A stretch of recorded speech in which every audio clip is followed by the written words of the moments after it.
What's going on, everybody? Happy Hump Day, and welcome to Distilling 101 Q&A. Hope everybody's got having a good week and got something good going on. It's just now starting to get warm enough around here to do a little outdoor fermentation. I've been waiting for it, man. We've been getting nights in the 50s around here, and now all of a sudden, the fucking daytime highs are in the 90s.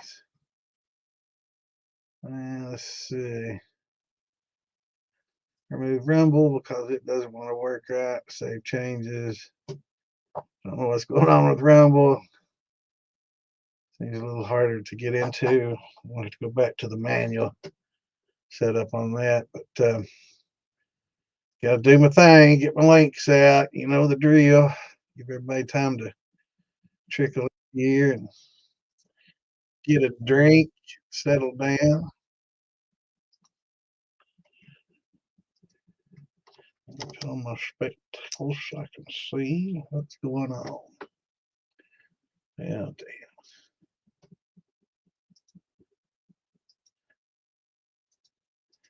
So, yeah, it's just been getting warm enough here. We've been getting nights in the 50s up until 3 or 4 days ago. Well, actually, Saturday was in the low 50s, maybe high 40s for some parts of the state. And just a few days later, boom, it's the high 80s, 88, I think today might have been the high. I'll have to check it here in a minute.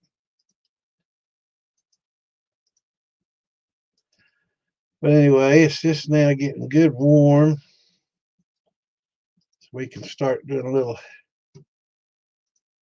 fermenting outside. I prefer to ferment outside if I can. I do, a little bit in the basement here during the winter time, but usually that's when I do my wines, lower temperature down here all year round and don't really get real warm.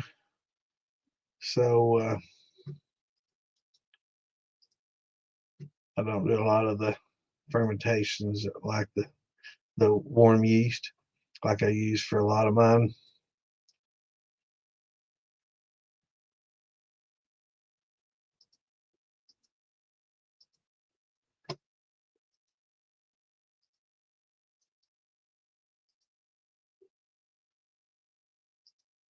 So let me get these links posted.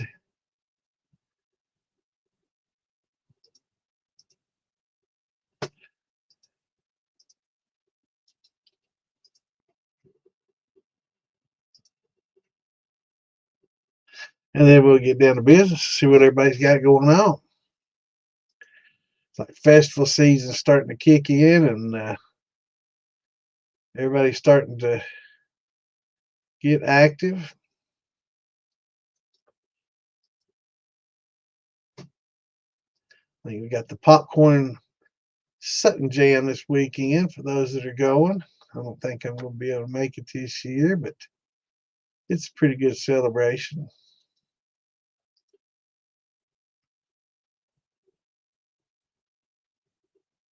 Definitely everybody looking forward to that.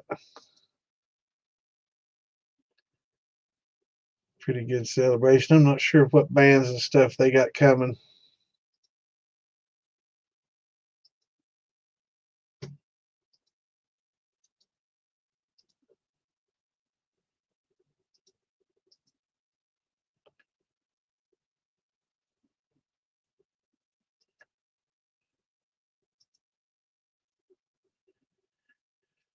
So we'll just have to see. I don't know if he'll be anywhere pretty much going to go. I know Mikey's talking about going. So there's going to be quite a few people there.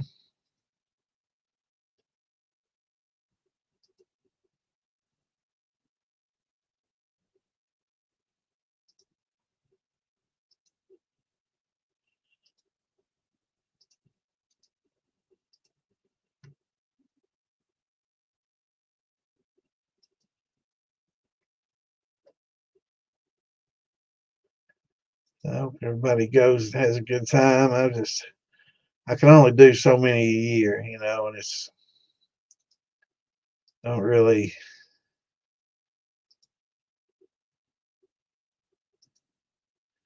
want to. Can't really go to every one of them. I wish I could. It's expensive, especially ones that have places that charge you triple what the room rates are normally. It kind of takes the fun out of it. I understand some of these towns don't get a lot of tourism and stuff, and depend on some of these festivals to bring in some money, but damn, you got a gal just like that. It's pretty tough. So I like the ones kind of like Farm to Bottle where you can kind of go and camp out and enjoy yourself, have a great time, and not break the bank, just go to a festival.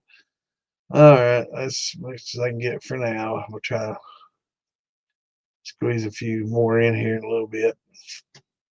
They keep me on a tight leash on Facebook, man. That's about the same number every week I get to send out. And they put the skids on me.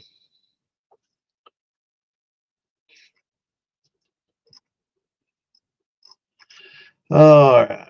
Hey, what's going on, Brian? Hey, Julius. What's up, Ha? What's up, Curtis? Scott?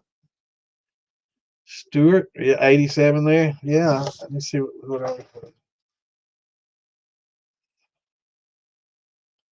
Yeah, it got pretty warm here today and yesterday, too. I think yesterday might have been as warm as today.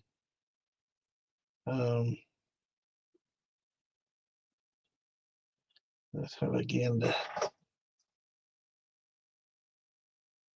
Yeah. Today, 84 was the high. Yesterday was 86. I thought it was 88. I think it might be what they were calling for. It might have just got 86. But yesterday and today, both 86. Interesting. I think it actually might have got 88 yesterday. But yeah, it's time to turn on the old AC, man, as much as I hate that. What's going on, Mark? All right, Scott. Running some blue corn and apple today. Not the best, huh? What didn't you like about it? Didn't just the flavors didn't work together? Yeah, that's something we kind of talked about in the past. There's a lot of different combinations and stuff, and I never heard of a lot of people doing like a corn apple. And I don't know, maybe this is why. I'm not sure how did it turn out, Scott.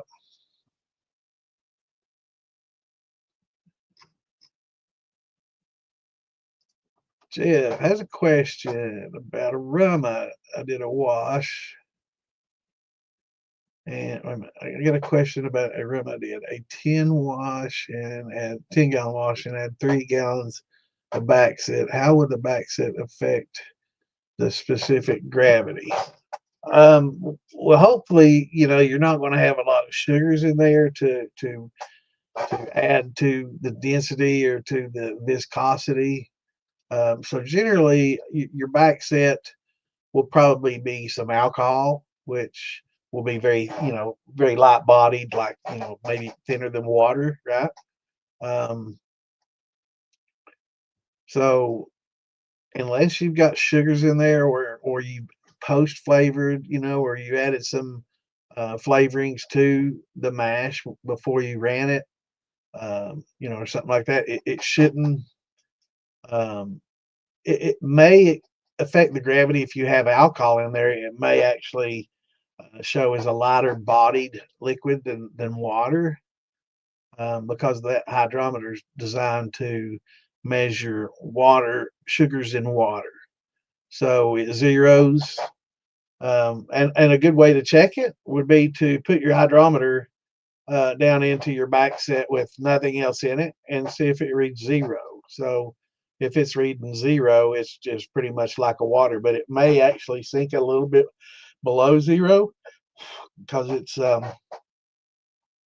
unless it has something in there thickening it up some, it may, with the alcohol content that it has, drop down. So if you have a little bit of it, Put it in your graduated cylinder and check the gravity of it. That's something I've never really checked the gravity of my back set. So that's be interesting to see. So let us know.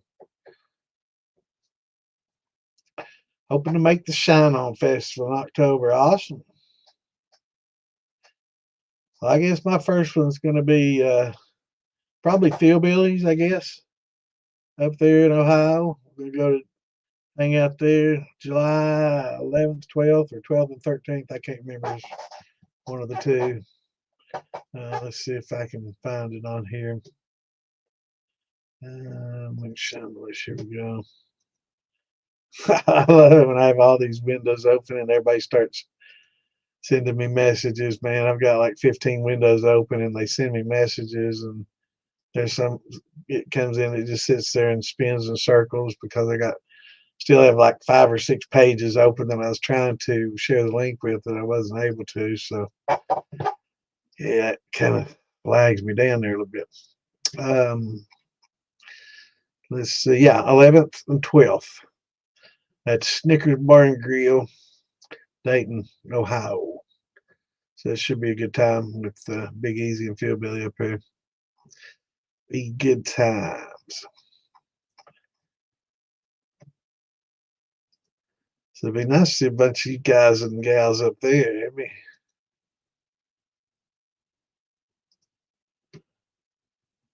going on, Dark? 74. That's nice, brother. Yeah. What's going on, Jay? You kidding me again? When's this got? I know we've had we had an again here in Kentucky too. We had the one that went between London and Somerset that was really, really, really bad. It was an F4 and it was a mile wide, and it was on the ground for like 40 some miles. It was horrible. Fortunately, it went through a fairly remote area of southern Kentucky and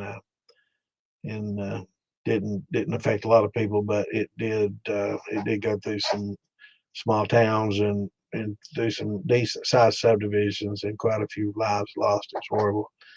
Then we had another one touch down here in Kentucky just this past week. Not as bad, but still, lives lost and a lot of damage and stuff like that. I heard about the one in St. Louis, but I think that was like a week and a half ago, maybe 2 weeks ago.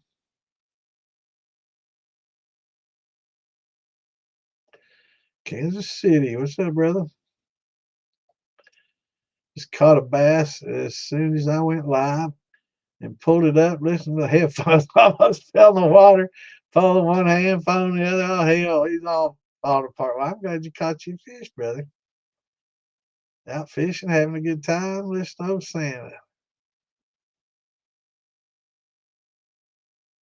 That's awesome, man. I hope you catch a mess of them. I like catching crappie too. I enjoy the fight of the bass and catch the bass, but as far as eating wise, I prefer crappie and bluegill. They're pretty, and I like throwing them bass back so somebody else can catch them. Yeah, yeah. I don't know about that. It's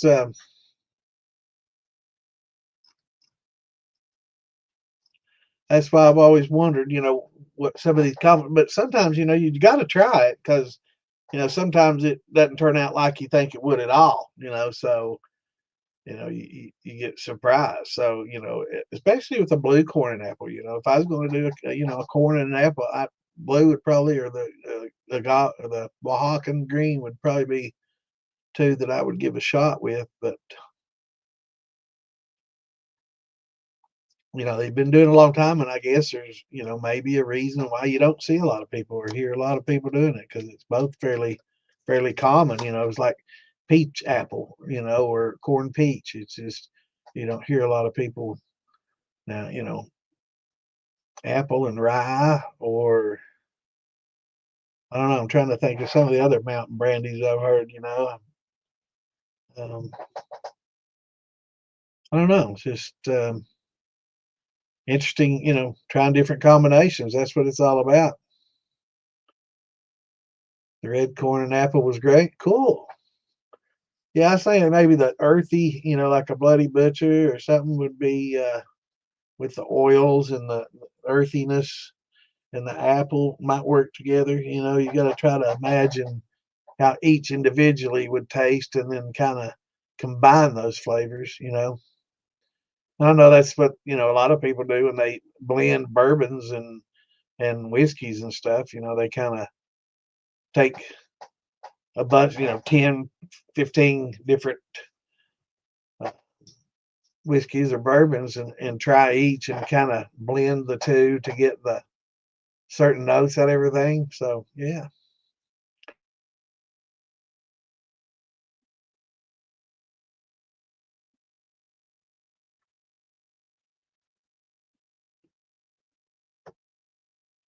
Yeah. What's going on, Joseph? You're welcome, brother. Anytime.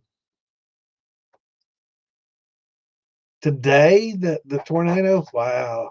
Yeah, I knew they were calling for some. That's probably headed this freaking way, man. They were calling. I heard them calling for rain here tomorrow. I guess. I guess I get up early. I didn't get a chance to today, and I got to clean my front gutter out. It's the last rain. It was kind of overflowing there, and the whole gutter's clean. It just gets to one spot and all washes right where the damn downspout is, and just starts piling up there. And I have to jump up there and clean it out. Soaked and scrubbed the new column and lint arm. 551 found out quick. Yeah, that's the hell of a way to find out, brother. At least you wasn't salting a ham or something when you found out. Yeah, I was just watching a video about a lot of unique trees and stuff people are talking about, and they mentioned their pawpaw in there and a few others. Um,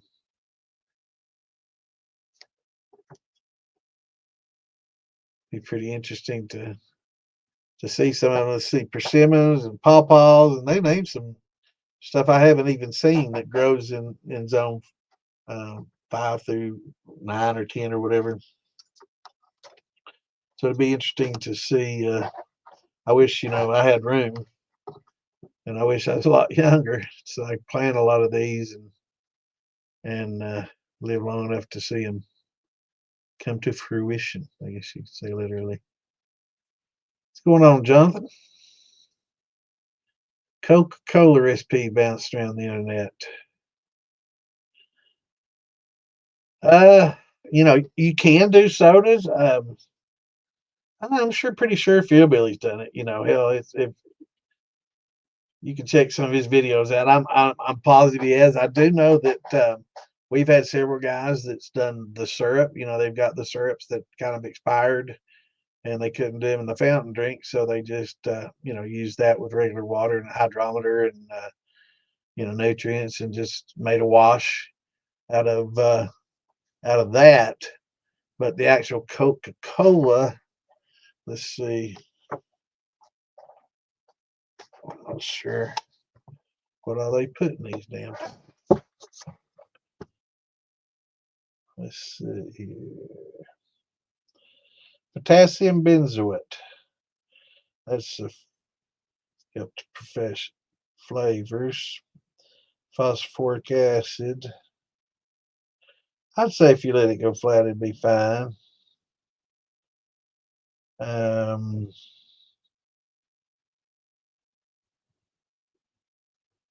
We got something.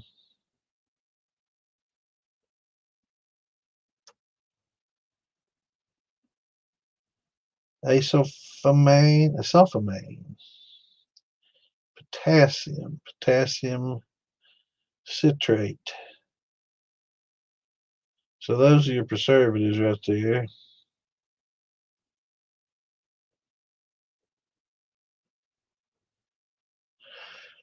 So you definitely probably want to sit and let them, degas them and stir them up good. And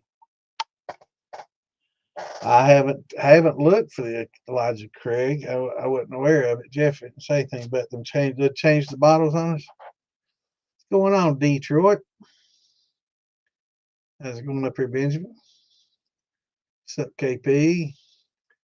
What's up, Marky Mark? Yeah, I've heard of star fruit.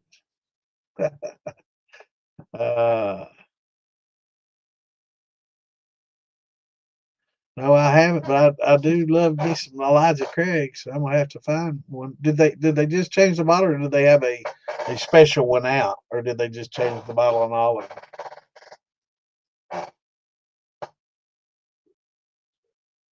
But to answer your question, Jonathan, yes, you can.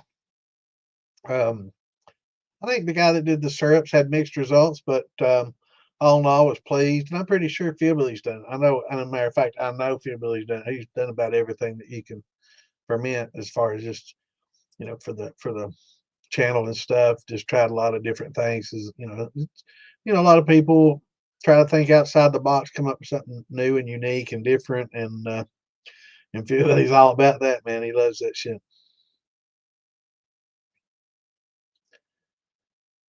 I'm gonna have to check out, make me a little note about the Elijah Craig bottle. So I wasn't aware they made some changes. I hope it's something special.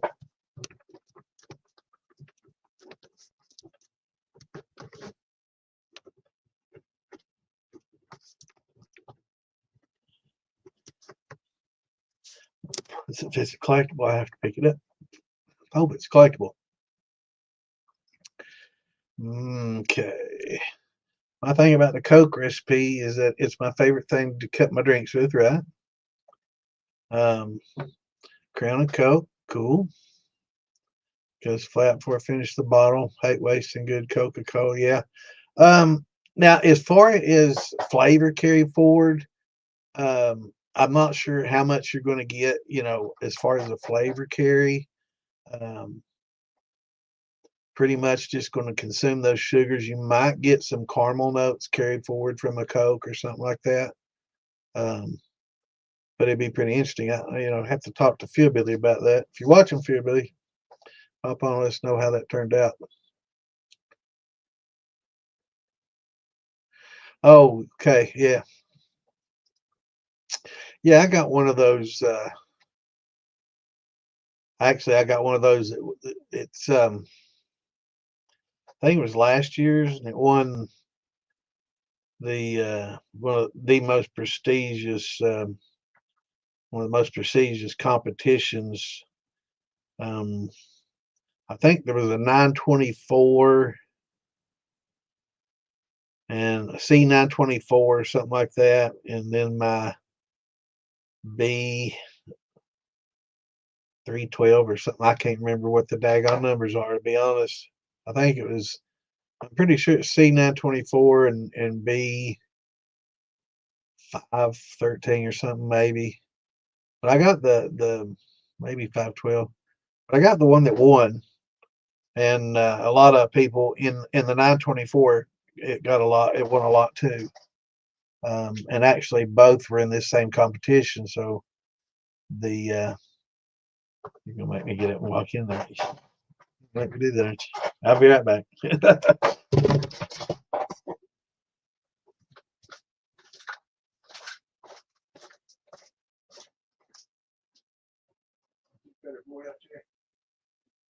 but I saw some at 8 food though.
just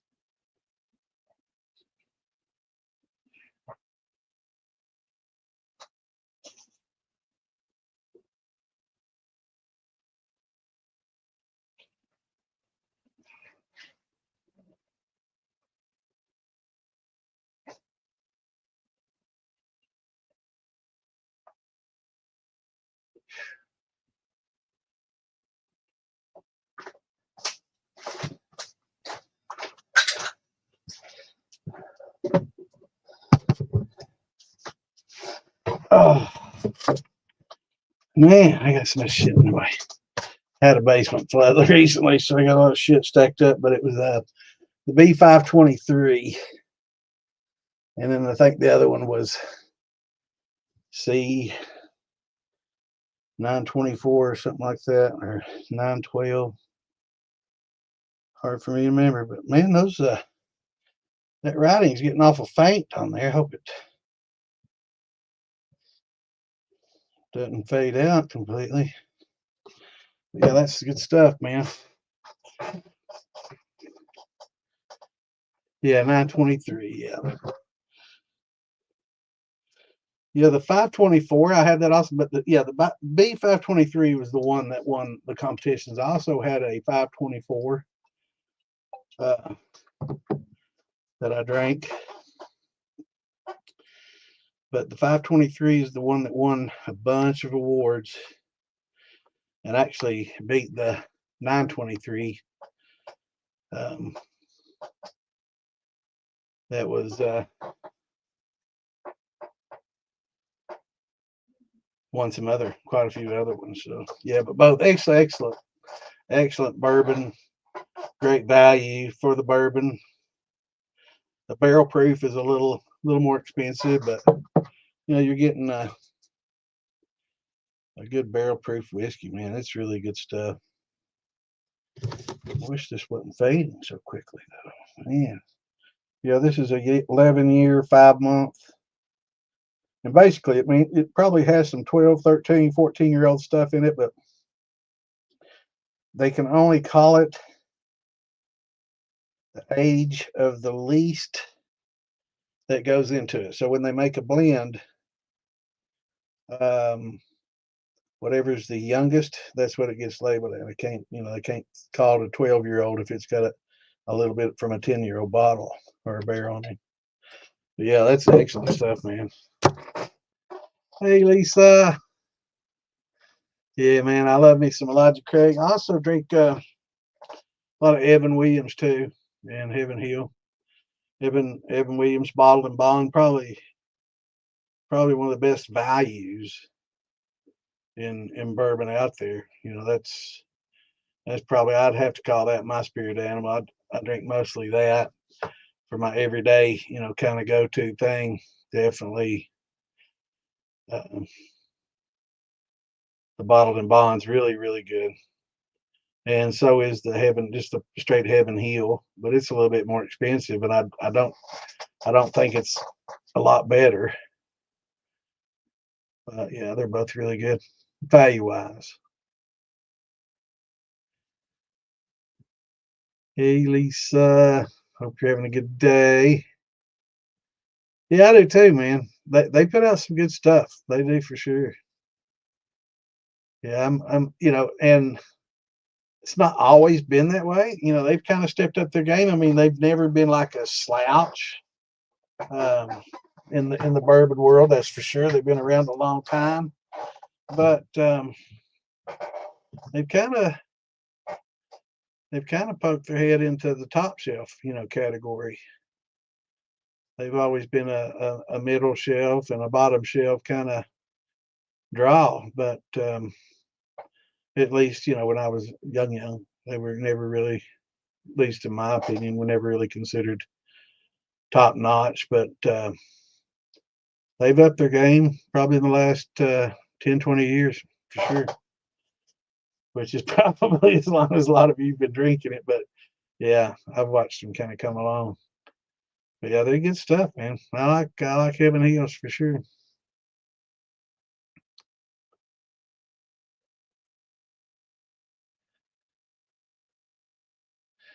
going on, Jeffrey? I hope I didn't miss anybody.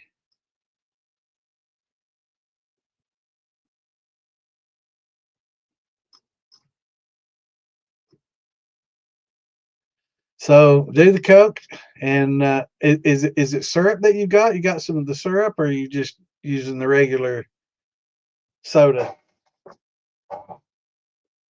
Because if you're using the soda, I think you probably might have to kind of stir it up, degas it, let it foam, and take a lot of the some of the carbonation out of it, and let it sit a little bit, and then get you a gravity reading. You may have to add a little bit more water. I'm not sure what the gravity of it is, but it's got to be pretty sweet unless it's a zero.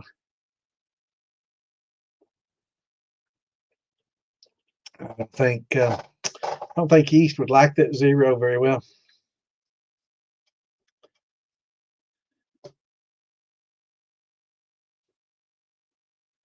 Yeah, Jack, Jack's always been a big commercial name, never really a top shelf, but a first choice by a lot of people. And advertising, it's been a lot of movies, and it's been, it's got its status from a lot of commercialization, but it never was considered a top,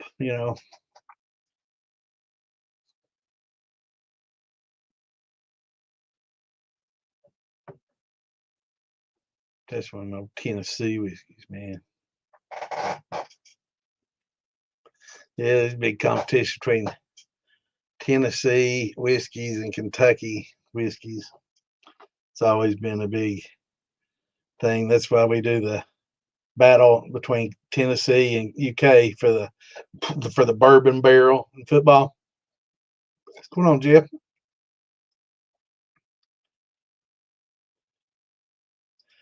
Sand plum brandy. Well, now I've made plum wine and plum brandy, but I don't know if any of them are sand plums. Now you're gonna have to educate me on what a sand plum is, William. I'm not up on my plums like I should be, but I do like them, and I know they make a really good wine. Um, I love my plum wine, and makes a really good brandy. They call the brandy made with it a Slivovich.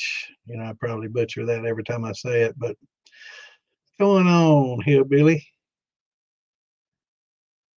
Yeah, Jack's always been good. It's something that I drank a lot of growing up, and Jack and Jim Beam. I consider both of those fairly comparable, and both advertised about the same way. Hillbilly's been having people hijack some of his advertisements and stuff and posting them in other groups under their name. I don't know if I'd be flattered or mad, maybe a little of both. That's advertising for you, brother. Just as long as they don't say something bad, make you look bad. Small red plum grows in the wild alongside the sides of the road. Cool. I learned something today. I wouldn't. Now, is this in a certain area? I don't think we have a lot of these wild plums here in Kentucky. Where are you at, brother? Or just generally? Some wild growing black raspberry. Yeah, we've got a bunch of blackberries in eastern Kentucky, and I had to drive 5 hours round trip there to get them and back. It's like, man, I don't want to spend $60 in gas to go pick a few pints of blackberries. I'm not sure if they're ripe or how many of them's going to be, but we used to four wheel up there and an old road, and on both sides of the road going all the way up it, there's a lot of blackberries. Well, I'm glad you stopped in, brother. Oklahoma. Well, that's cool. Yeah, we don't have a lot of those. What during the Dust Bowl was that olives? I guess they planted a lot of olive trees to help prevent the growth the movement of the Dust Bowl back in the 30s. So I don't know, maybe that was your post hijacked. Yeah, one of the jars had. Yeah, I saw that, brother. And it had a stave in it. It's like, man, that kind of defeating the purpose. What the hillbilly glass barrel, man, is the whole reason to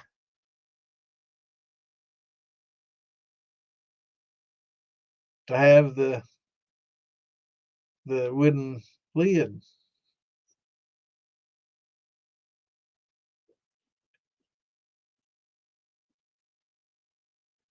Oh, wasn't around until 79. So it's something that's kind of, oh, you weren't around till.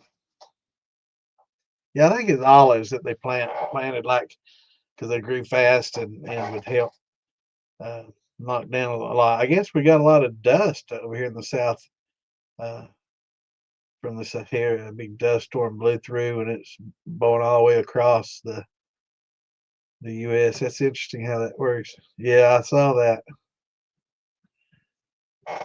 Yeah, I saw it.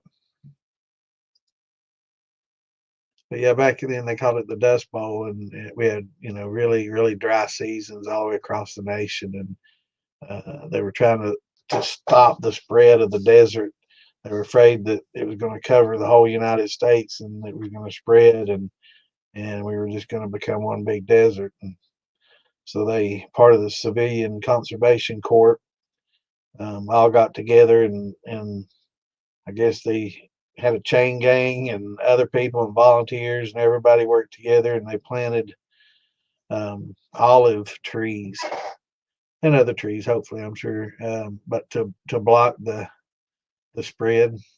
Pretty interesting.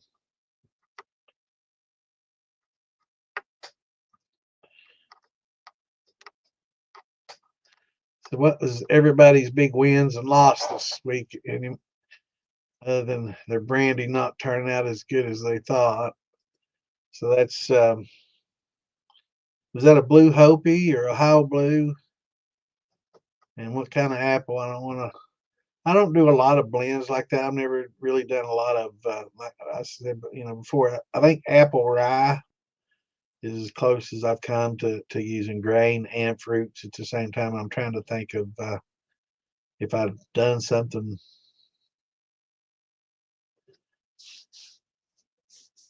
I don't know. I'm sure I might have thrown a oat and a brandy or something, possibly. But I've never really done like a corn, peach, or apple. What's going on, Mr. Dance? How you doing, brother?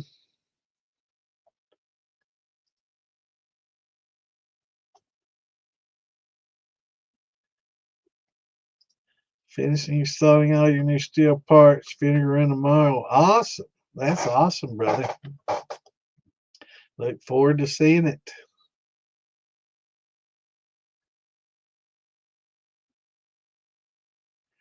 Yeah, you have to post us a pic in the militia and show us what all you got going on, man. I look forward to seeing it. And the DIY page.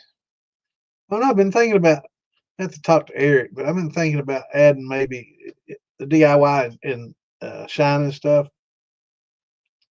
Been thinking about maybe taking the stuff out and doing a DIY shine and off-grid living or southern living or something like that, so we can talk about canning, preserving. You know, that's something I've kind of recently thought about, and I've done it my whole life. My grandparents and parents, my parents not as much. My mom did a little bit in jellies and dabbled here and there, but my grandparents big time on both sides, making jams and jellies and preserving, fruits and vegetables and stuff. But I think a lot of the young people are not seeing a lot of this and not learning, how to do a lot of that. And it's like one generation. It took, like I saw an ad that said, it took us hundreds of years to perfect it and one generation to lose it, and it's like it's just not something that a lot of people do. And Ann and I do a lot. Well, Ann does most of it. I suggest it and do the farming, and she does a lot of the preserving. But I mean, we make jams and jellies. We put a lot of sauces and uh, sauces and salsas, um, and tomato paste, and stuff like that, and can those up, marinaras, things like that, pizza sauce. And man, it's good. I mean, you can't, that stuff you get in a jar, can't touch it. Um, but I think promoting a lot of that and kind of off-grid type living and more self-sustaining. Because who knows, shit could go south pretty quickly. If it does, I'd like for everybody to be able to take care of themselves and use their stills for distilling water and making tinctures and alcohol and everything else they need them for. Guess they're also called Sandhill or Chickasaw plums. That sounds like an Arkansas kind of southwestish. No, it's mid south, south central. I think there's a lot of Chickasaw down around Arkansas and in those parts, if I'm not mistaken. Small red berries, large pit, bitter. I'd say somebody probably has, but as far as doing so enough with them to where it would be on a shelf or something like that, probably not. It's just a lot of those things. These days it's all about the Benjamins. They don't do a lot of things for quantity or quality. It's all about quantity and low cost. So, but I am thinking there was a moonshine episode that Amanda and Kelly went searching, and they found some sort of, what was that berry they were picking? They picked this hillside of berries out and they were free and made some pretty good shine with those. But yeah, it's just unless it's in commercially obtainable quantities, um, people aren't doing it. That's great, Justin. I think it's awesome, man. It's really something. My daughter would be interested in all in it. The elderberries, okay. Yeah, our elderberries a little more common. Where do they call them something strange though? I think can't remember what they were calling them. Something weird. It might have just been elderberries, and I'm thinking of something else that happens a lot these days.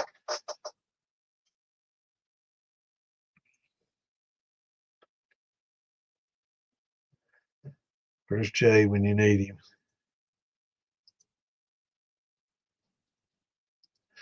I'll have to check it. I think it was elderberries or maybe a cousin to the elderberries. It probably was elderberries. I'm thinking of something else. Very well could be. Or maybe it was a certain type of elderberry or something bush. But yeah, it was. Yeah, and unless things are available in a large commercial quantity. Oh, of course, absolutely.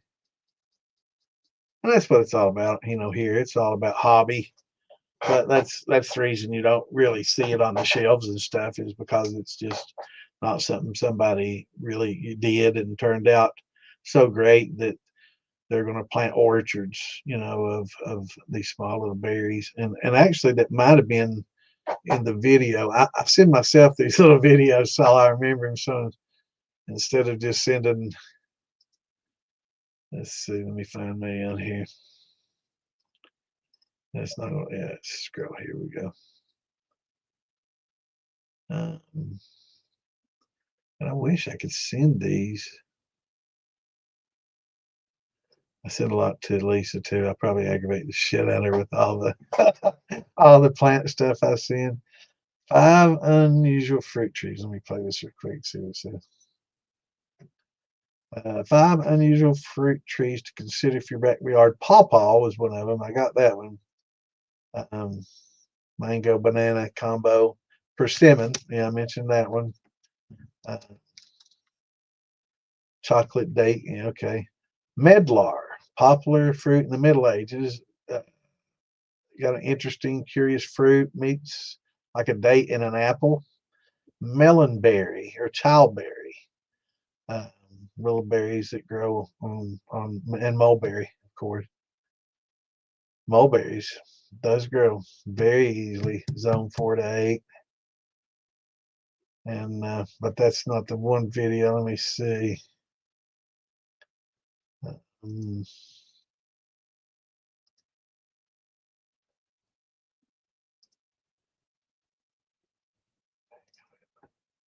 make me scroll through all that again. Okay, here we go. 5 berries to propagate. Wish I could see these. Why can't I hear anything? Yes. Oh, yes. Had a group of berries. Those were good. But I've never heard black currants. Maybe it's currants they were talking about. Elderberry.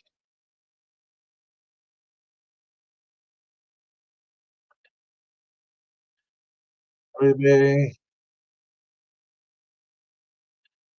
Talking about easy propagated. White currant.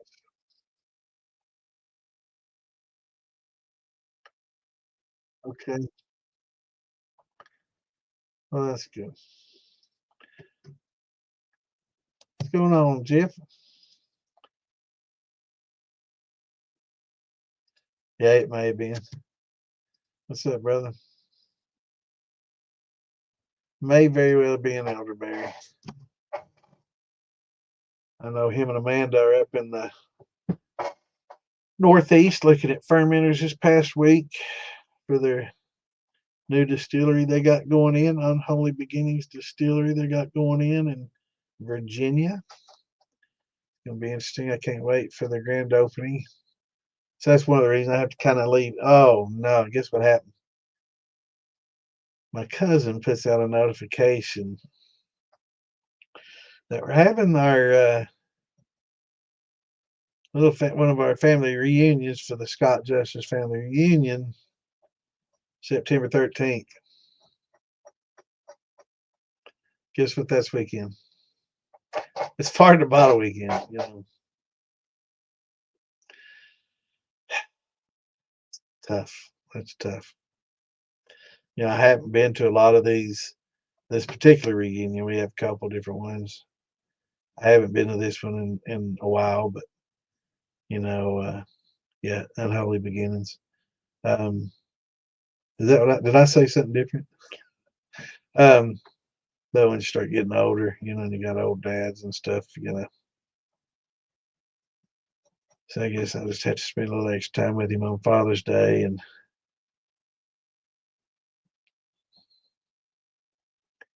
yeah, Unholy Beginnings is going to be a really. Is that did I say something different? I don't know. I could have. But yeah, I can't wait for their grand opening. They've been working away on that. Building looks great.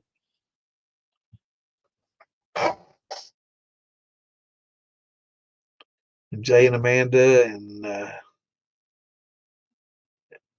and Andrew and Jeff, I guess, Warnicky, all of them in together. It's gonna be awesome. Is that what it is? Maybe you have something. Maybe. Yeah, it is about that time. So what's everybody drinking tonight? That's what I want to know.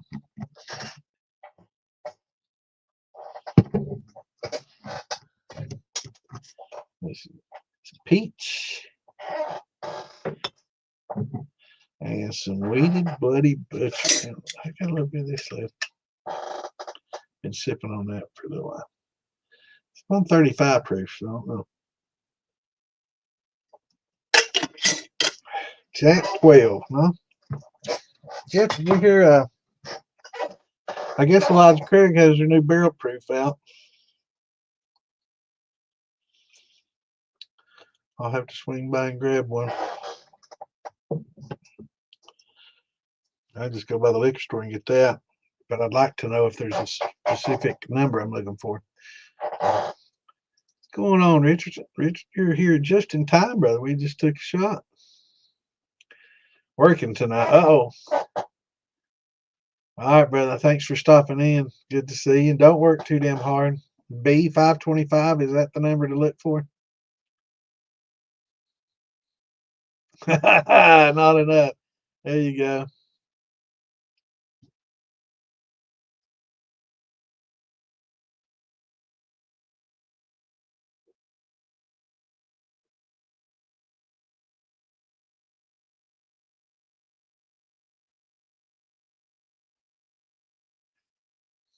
Guess what we need to come up with is a bourbon called Very Little. That way, when you get pulled over and cop asks you, what you been drinking? Very little. Very little. Won't be lying with you.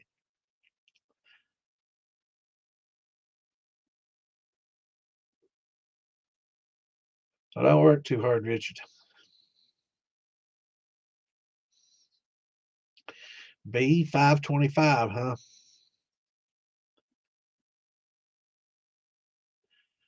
Yeah. Service your lips with the liqueur.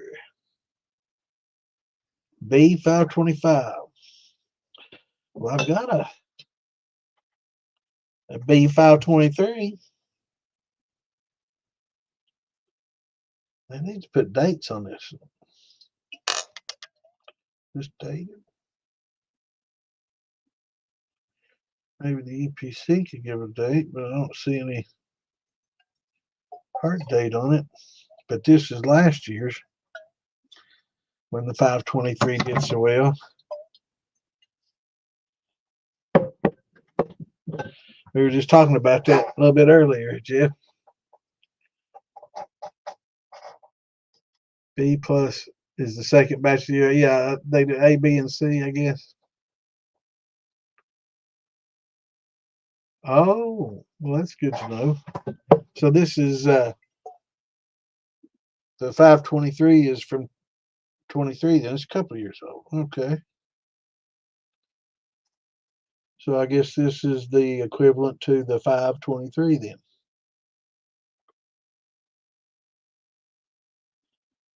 Interesting. Good to know. So that's why I should have gotten the C924 then, because that 24 was the year 24. Damn it. And this 23 and 24, I guess last year got into a competition together, and people picked that 523 over the 924. Interesting. I'm glad to know that. Good to know. Yeah, what's the proof on that and age? 11-year-old.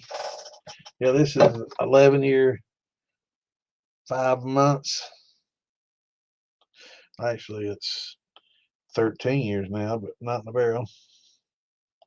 124.2. This one.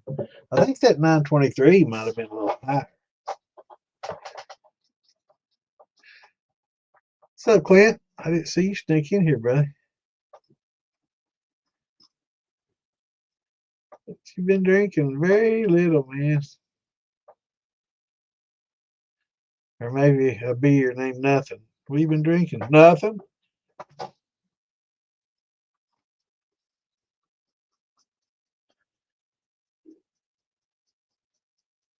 Yeah, let's go check it out, man. I made myself a little note. I'll try to get those.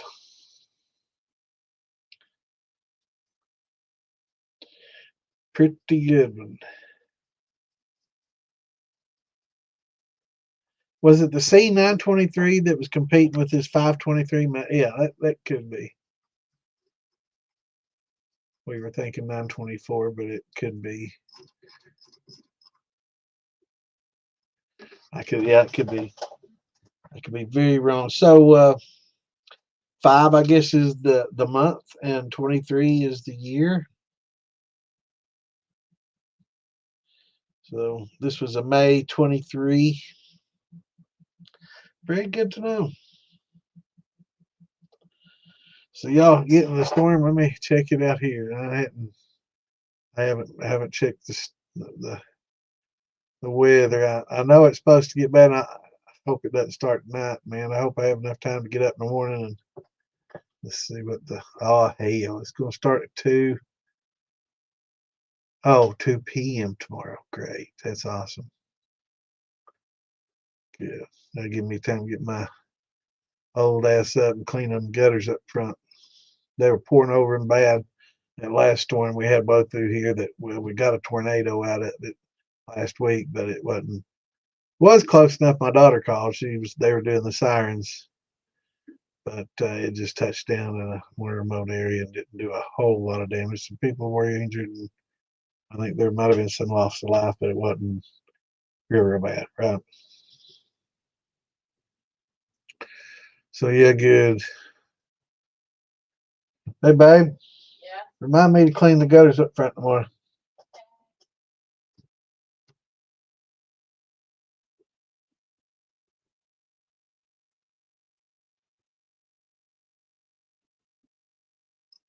Thanks for reminding me, brother. I definitely need to do that.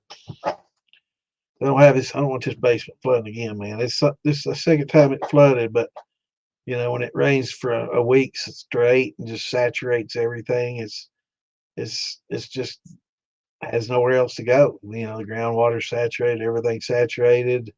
It's not, wasn't an issue with the gutters then. I had them cleaned out. It was just sheer volume of water and had nowhere else to go. You get this, and you're in this clay. We have a lot of clay soil here. So this basement dugout's basically a clay bowl.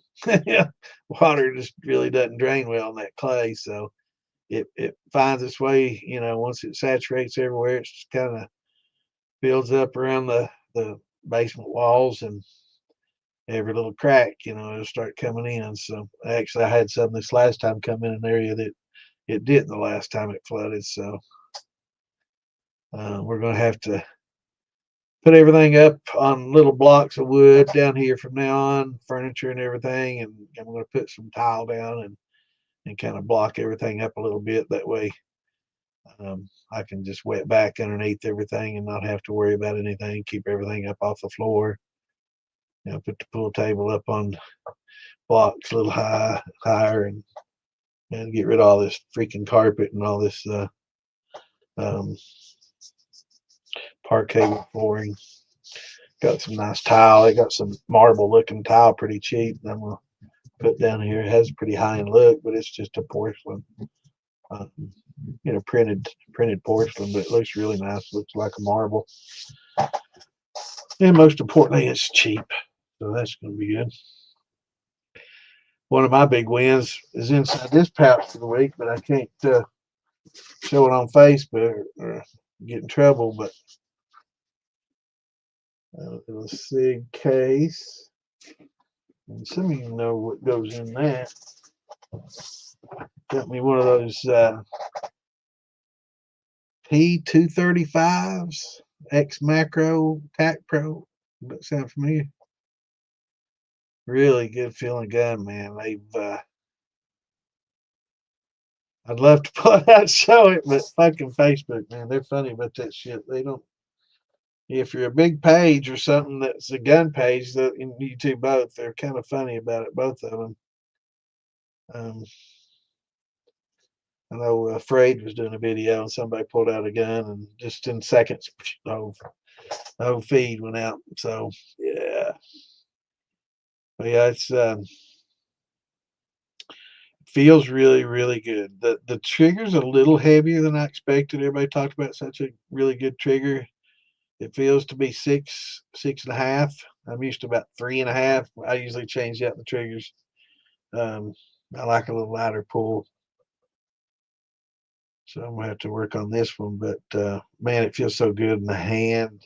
It's a smaller gun. I've seen it's comparable to 380s. I've seen people carry, a lot of the 380s, compact, subcompacts, and but it's got 217 and a couple 21 round mags that come with it. So definitely got the capacity.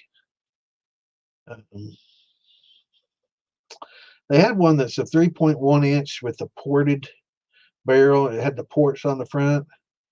The only thing I didn't like about that is it has a pretty short sight radius as it is, but it's nice and compact. But the handle's longer anyway, so it seemed a little strange. But they, because of the port, they had to move the front sight back about half an inch.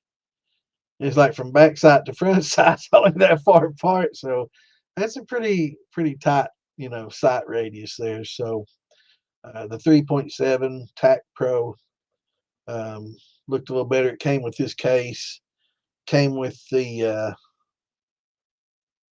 5 magazines, the 221s, the 317s, and 221s.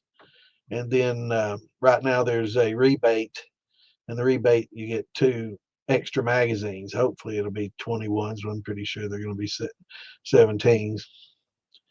But yeah, really high capacity. They had to change the style of the magazine, and the handle's nice and a little more narrow than like a Glock and some of your double stack side by sides. So it's a little bit different, but for the magazine capacity and the size, it's amazing.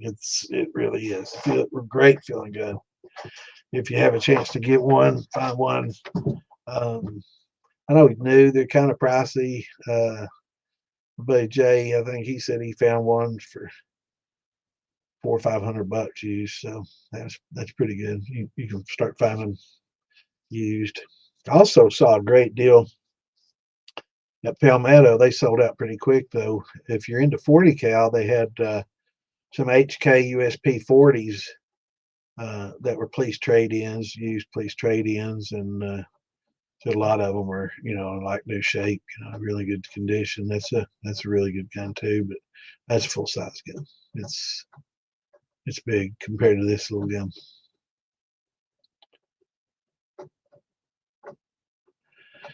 Yes, sir, brother. I love making some wines, and definitely, a lot of people. We were talking about that earlier. Some turn this little fan to get warmed in here. Tell me if y'all can hear that. I know I used to, when I had this microphone on, it kind of blow on it. So if that's a noise, I don't like having a lot of background noise and stuff like that going on. But somebody was asking about different acids and why they were getting, acid buildups and things like that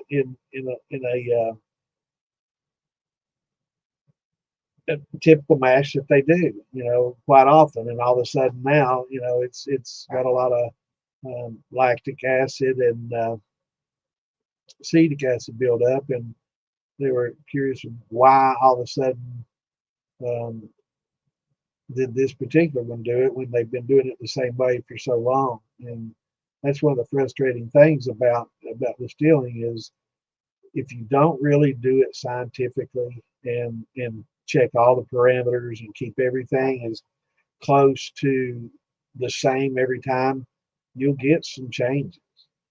And we talk about keeping the yeast happy, and a lot of people, I don't need yeast nutrient. I've never used it. And it's always worked out fine.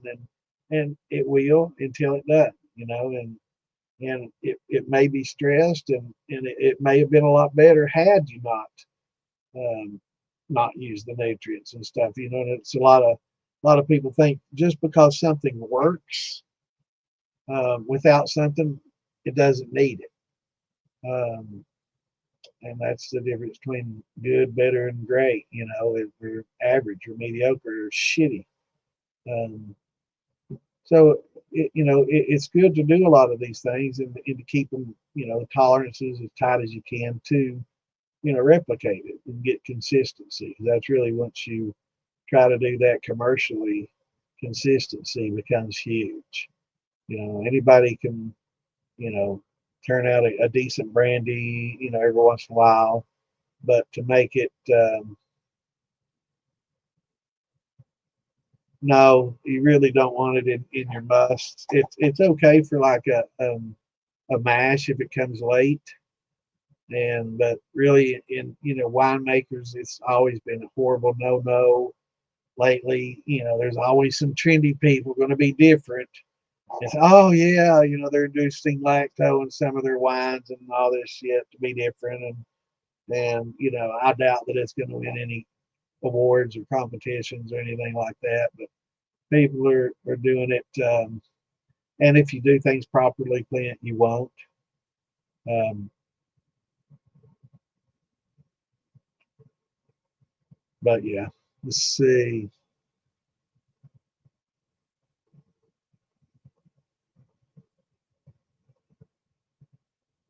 So yeah, and not having enough nutrients, can stress them. Excess oxygen, right in the middle, stirring things up, dumping in a bunch of baking soda, because the acid, dropping down. So that's, you have to stir in the baking soda. That baking soda is kicking off a lot of oxygen, and you're stirring it in and oxygenating your mash where you really needed an anaerobic mash, and then you got other bacterias, forming, and like you get off acids, off organic acids, create like butyric. Um, this is the acid that smells like vomit. And it's a byproduct of yeast stress, and yeast metabolize things differently when they get stressed, and they start kicking out some of these off flavors and and and acids as a byproduct.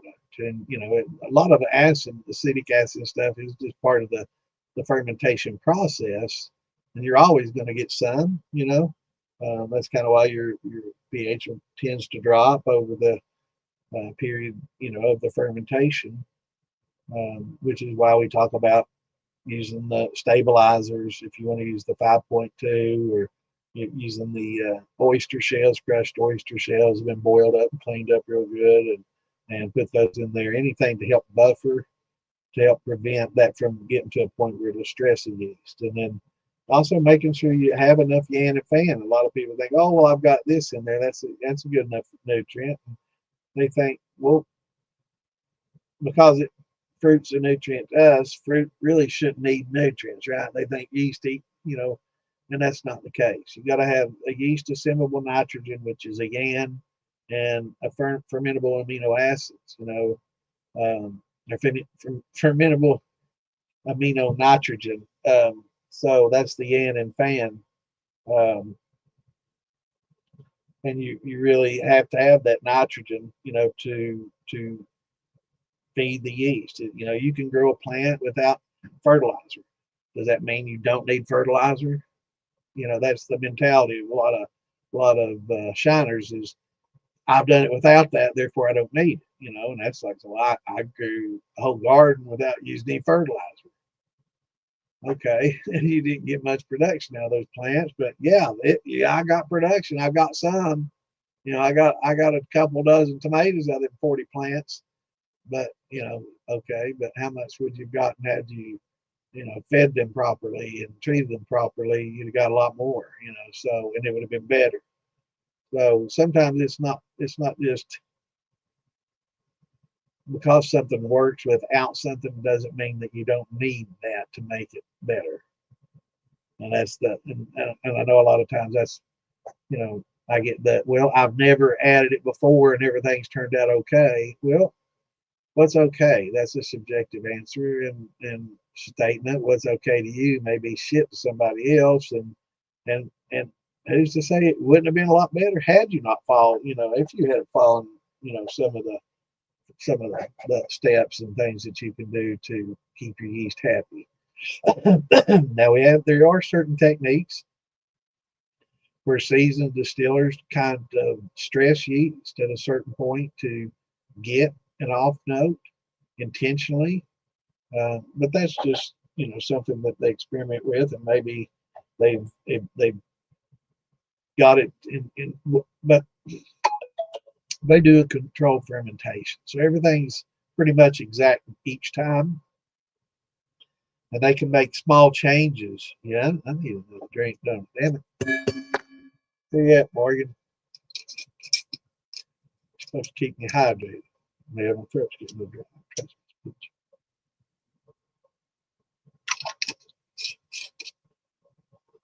Yep, things getting too hot. But it depends on the yeast. Sometimes these yeast, like the tequila yeast, they prefer hot. So they're not going to really give you off flavors because they've been selectively bred, and or maybe it just turns out that way. But I think it's selective breeding plus where they're used, and in a lot of areas where you get agave, and that is warmer climates. So I think that blue yeast, I think, is pretty much likes it in the mid 80s. For your mash temps, which for a wine yeast wouldn't be great. That it would be a little warmer than they prefer. But a lot of commercial distillers they have a pretty tight um, tolerances on everything, so that they run everything just the exact same way every time, and there's not a lot of variance. And each time, then they can make subtle changes and see how it changes the consistency, and kind of experiment with maybe creating a little stress at a given time to see what it does. Um, but that gets pretty interesting too. But let's get some of these shotgun condensers versus Liebig. Um, Basically, a Liebig is multiple shotguns in one tube, I guess you could say. You got multiple smaller tubes inside one tube, and they're about maybe the same length. Definitely more efficient. The shotgun condenser is definitely more efficient than the Liebig because you've got a lot more exposure, surface area exposure, with multiple smaller tubes forcing that vapor down those multiple smaller tubes that each have that circulating around versus just that one. Or Black and West, he's got a double Liebig he made. But efficiency, um, the Liebig, beauty of that, simplicity, cost, um, compactness. Same with the shotgun, smaller, and it's got a um, canister type, I guess you could say, because you can force the water through it, whereas in like a flake, unless it's a enclosed flake, you're going to have only a limited amount of water to how much water that you can drain out of that top drain. So lacto, okay, and a must. No, it's generally, if you do your wine properly, you won't get a lot of lacto issues. Basically, because winemakers keep everything clean to a certain standard. So maybe if you're doing the grains and stuff and you get a lacto, and it's on your equipment that you stir with or in a fermenter, that's easily carried over. So that's something to be conscious of. But generally, the winemakers know, they're dumping that water in on everything at 100 over 160 degrees, so they're killing off all the bacteria that can, like, what's the I was trying to think of this one that was a contributor in making the butyric acid. I can't think of what it. Clostridium. It's a lot like the butyric bacteria. Clostridium bacterosis, something like that. I can't remember what my mind. I used to know all this shit. But anyway, it's a bacteria that helps promote the growth of butyric acid. But anyway, you kill off a lot of those when you dump in that 160, 180 to 200 degree water all over your fruit and everything. That's why you're doing it. You're killing off any bacteria. You're killing off any lactobacillus. You're killing off any of these problematic wild yeasts, other things that can become an issue, and also cause off flavors and stuff. I mean, a lot of these wild yeast stress over everything, right? And a lot of people like using the wild yeast, but at the same time, um, most of them aren't selectively bred for a high alcohol tolerance or temperature tolerances, which is why a lot of times using a lot of these wild yeast isn't a good idea. But I think a lot of times people think they're using wild yeast when it's really just a known yeast that's on surfaces, especially if you're in a distillery setting, or if you're in an enclosed room that you've been using for 20 years. You've got your yeast, you've got Lauven EC1118 or your bread yeast all over everything. So, but yeah, it's something that winemakers don't really come into contact with a lot, because their standards as far as cleanliness and using airlocks and, and monitoring is much more tight than just what those shiners do. Most shiners do.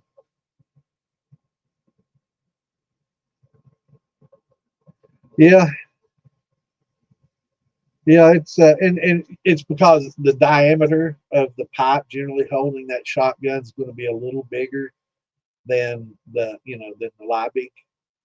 Um, so you're going to have more water, better flow, and more contact surface area.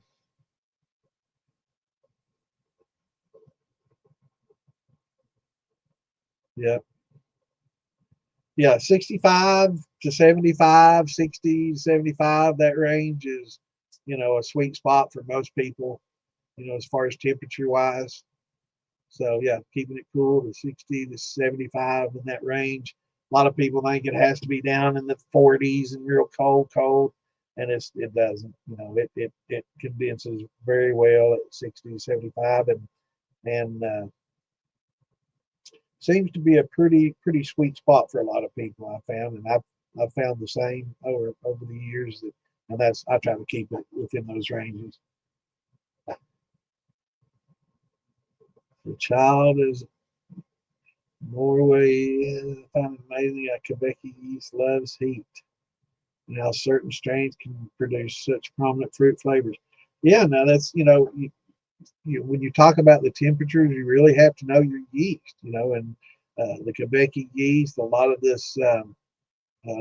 Fleischmann's and the bread yeast and stuff, they like it a little warmer. The Daty yeast prefers it a little warmer. That blue yeast likes it warmer. Um, so there's a lot of you need to know your yeast, and they don't stress at those temperatures. And you want to keep it at those temperatures for those, because if you keep it too cold, then you might get the stress from the cool, and it might get stuck.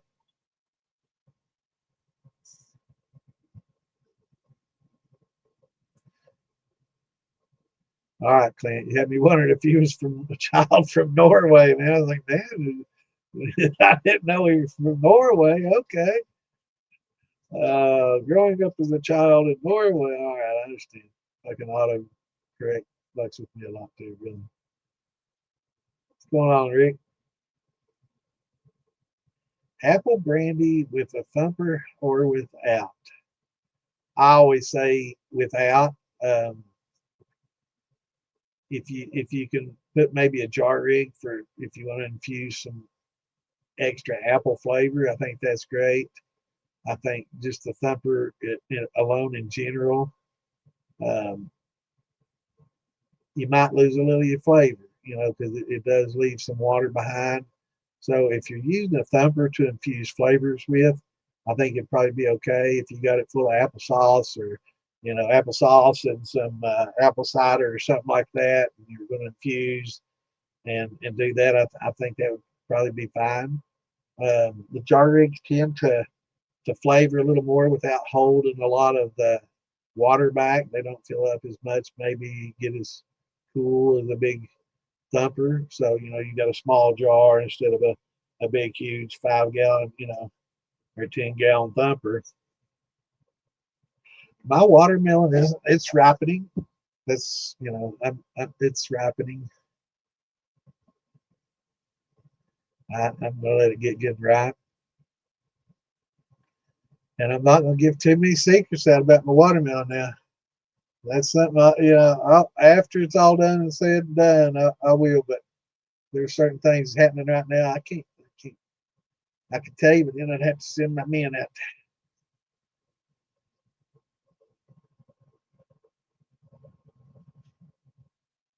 Yeah, I can't. I can't tell. Mine might be ripen a little bit too. Shotgun's like having a bunch of mini liveys. Yeah, yeah, it is. That's exactly what it is. It's a bunch of mini live bigs within a larger tube. I like a shotgun condenser. They're really efficient, but the worms are the best. If you got the room and the space, um, and a good setup. Damn, here we go again. Hair in the nose. Man, I thought I might be plucking my damn nose hairs alive. Oh, it drives me crazy. Maybe it's this fan blowing it up. Yeah, it's the worms are really the best for sure if you've got room. Uh, the biggest issue with worms is the input line is a lot of times the same size as the line that drains it, right? How's it going, Gary? Doing great, brother. How about yourself? So what happens is if you've got more coming in that can drain, it's going to overflow. So you're limited to how much water that you can put in to circulate by how much water actually drains, which is why you need to have maybe a garden hose size coming in and maybe an inch and a half, going out, so you can get increased water flow if you need to adjust your temperature in that way. If you don't, then you're just going to be stuck dropping in little water bottles or 2 liter jugs or gallon jugs, depending on the size of it.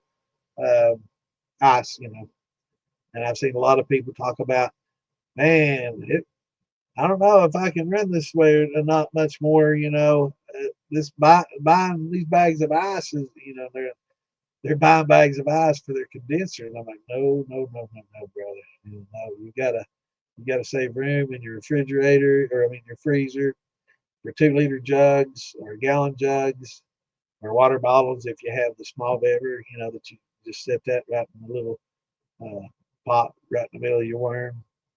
Um, one of these, you sit right in the middle of your coil of worms, and it's frozen, and it helps a lot.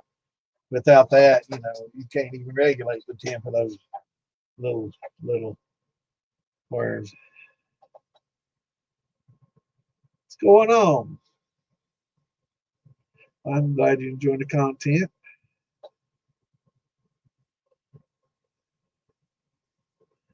Oh, casino. Yeah, I like breaking the bank.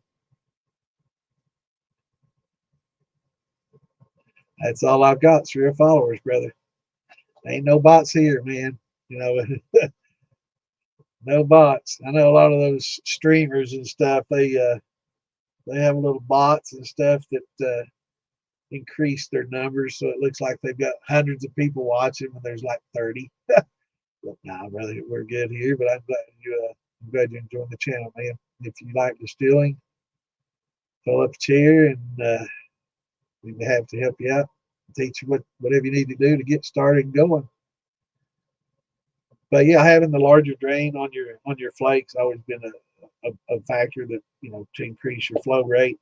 That's also a reason why canisters or a flake that's contained is really good too, because you can force that water in, and it builds up some pressure inside, and it forces its way out the exit, so you don't have to worry about overfilling or anything like that. You can regulate that temperature a lot easier. So if you can a canister filter, or a canister condenser works real well. Canister flake or something that's self-contained and completely contained work real well for that reason. So you can force more water. But I like having, if it's just open top, definitely have a little bit larger exit than you have an enter.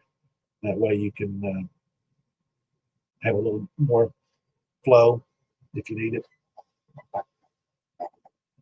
Route to Quebec, super fast, super neutral.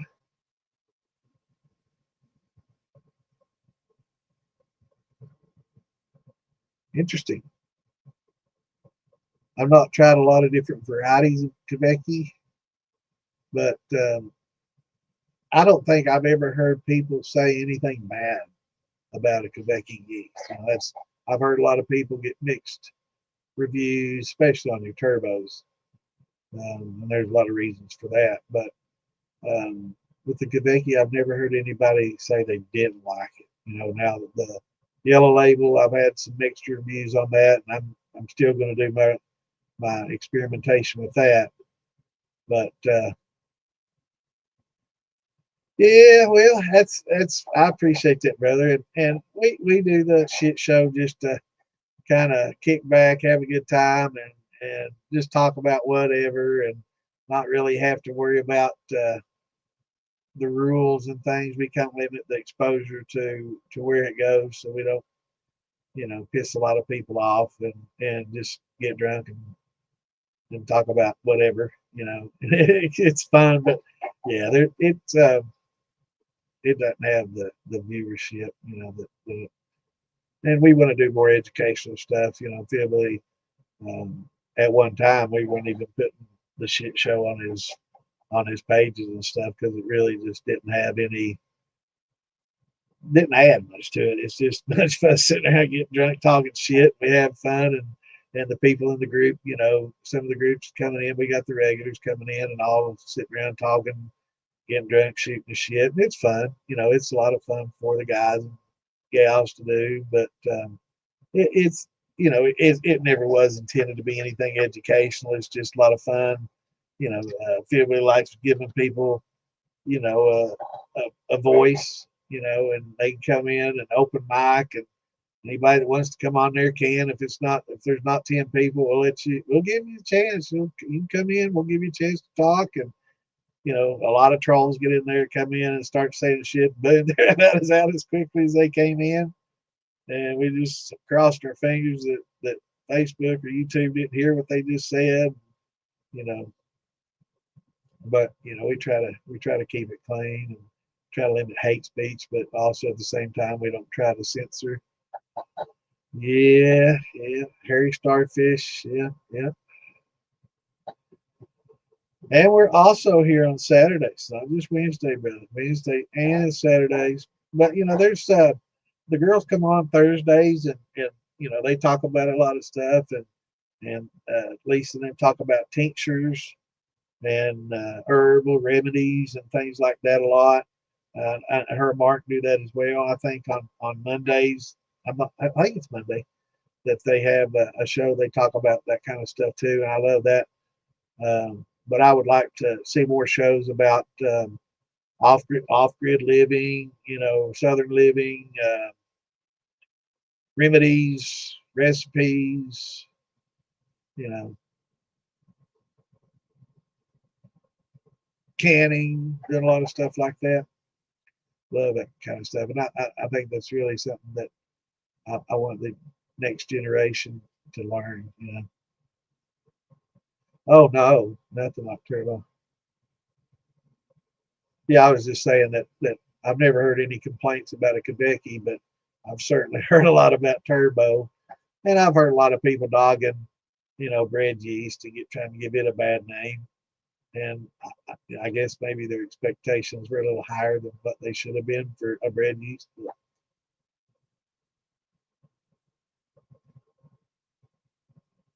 I may have or may not have, Steve. If you don't mind repeating it, I'd sure appreciate it. We'll go over it. Yeah, I think turbo is basically designed for a fuel, for for corn and to make a fuel. I know that it's a lot of it has nutrients included, and a lot of times probably too much. Oh, with Messenger. Did I miss something, brother? Shit.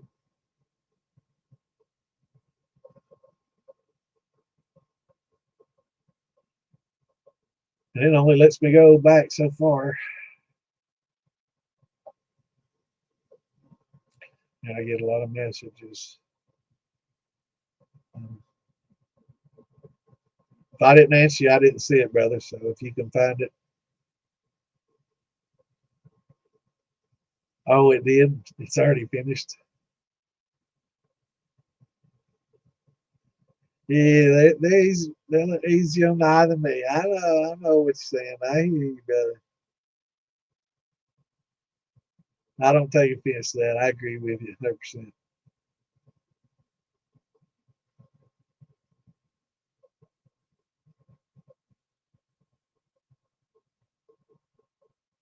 The run wash. All right, let me see if I can find that.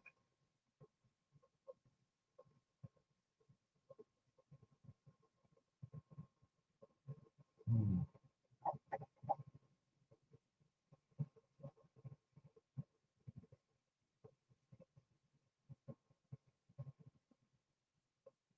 Let's see. I did not get the one that you sent Monday. Um, the 25th, when I replied to that, was the last one I remember seeing. I I've been having some issues. Uh, um, I've been having issues with my messenger lately. I've been sending stuff to Tom and Damon, and I send it, and it says that it's sent, but it's not there. And then I log on to my PC, and I see it on the PC, or I don't see the message that I replied to them, and they're like, "You never got back with me. What's up?" And I'm like, "Well, I sent it, and I show them on the phone. You didn't get this." And I'm like, "No," and then I pull it up on my PC, and it doesn't show. So I don't know what's going on with my phone and Messenger, but um,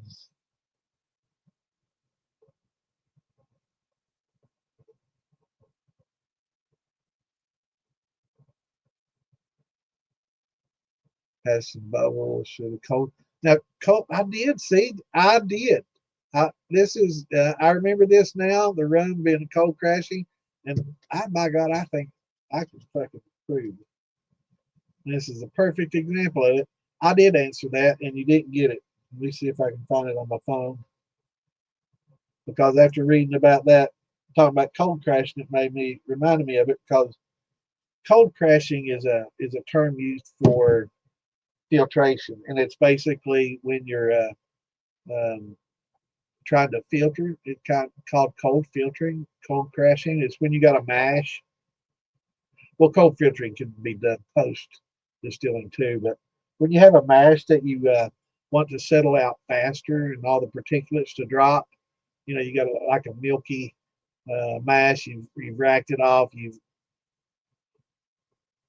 I watch a lot of people disturb a lot of yeast beds when they transfer their mash from the fermenter the to the pot, and it's like fingernails down the chalkboard to somebody with OCD like me. And it's like, man, it's just the you allowed that to clear. You did so good, and it's milky, and you can just see the distinguished yeast bed on the bottom. Why are you turning that up and dumping it out, man? You just defeated the whole purpose.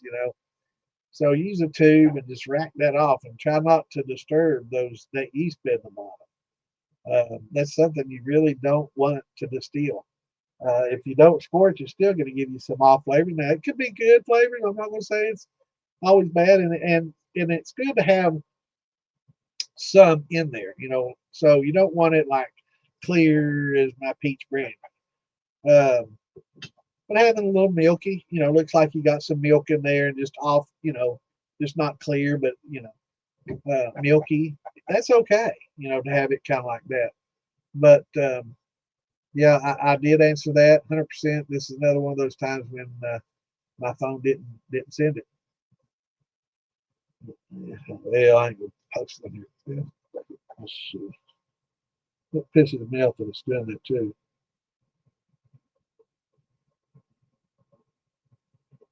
Let me see here if I can.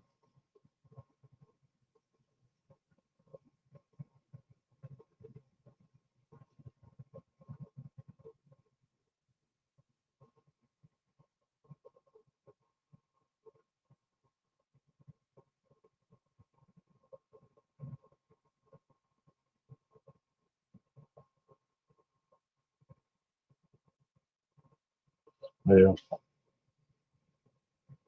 I can't do all that right now. Anyway, so, but I do remember, and I did reply. It's just when I saw that, I knew for sure that this is also one of those things. And it really pisses me off because I'm on my damn phone and it's really hard for me to reply. I guess I'm going to have to learn how to do that text to type kind of thing, text to speech or whatever, speech typing to do that because it's really hard for my fat ass fingers to type on that little phone anyway. But cold crashing, and you know, try to find out what the problem is before you pitch yeast. A lot of people, now back in the day before I had hydrometers and did pH and knew much about yeast temperatures and fermentation temperatures and stuff, that was it. It either added sugar or you added yeast to stuck fermentations. You didn't think anything about acidity or is the temperature, do I need to adjust any of those things? If it got stuck, it needed more yeast or more sugar. so, so that's how we took care of those problems then. Now we know better, or at least I do, that there's a lot of other things that are trying to has a little mold trying to grow on the cap. That's why we gently press that cap down, especially with a grain mash.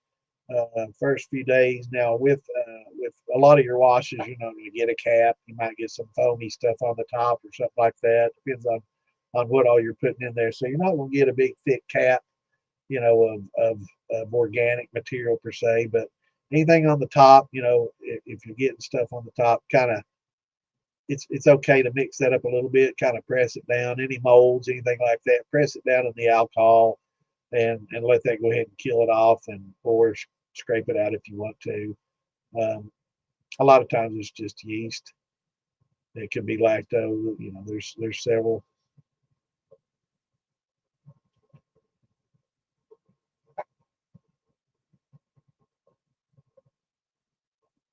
But different flavors.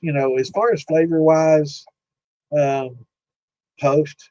If you want to do a lot of flavorings and things of that nature, um, post flavoring is where you're going to get the flavors really to punch it. And that's what when people talk about flavors, that's what they're talking about. They're not talking about the subtle hints of peach or blackberry and a brandy. They're talking about smack in the face apple, or green apple or something that's been post flavored. And a lot of people, when they have a mixed drink, that's what they want. Unless they're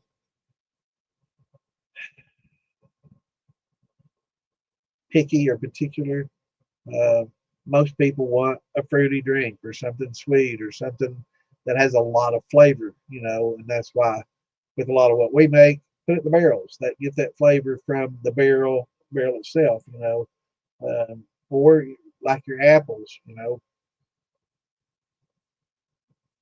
to get that extra apple punch, you can, throw in some, apple candy or some kind of apple concentrate, or mix it with apple juice, proof it down with apple cider, and to get that extra, apple flavor, and then throw in a little pinch of cinnamon, nutmeg, whatever you want to throw in there, and make a mixed drink out of it, and get that flavor that you want. That's what a lot of people tend to they want that.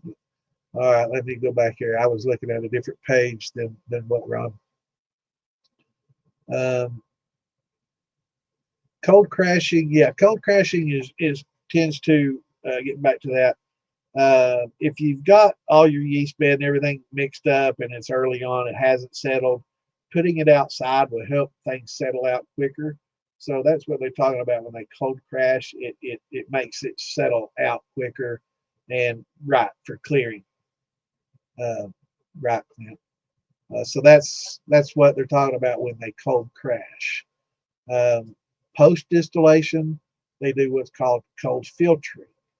And that's also used kind of to isolate oils and fusel oils, anything like that may be in there, and it precipitates and it's easily filtered out once they cold filter. Then they run it over some charcoal and they're done with it.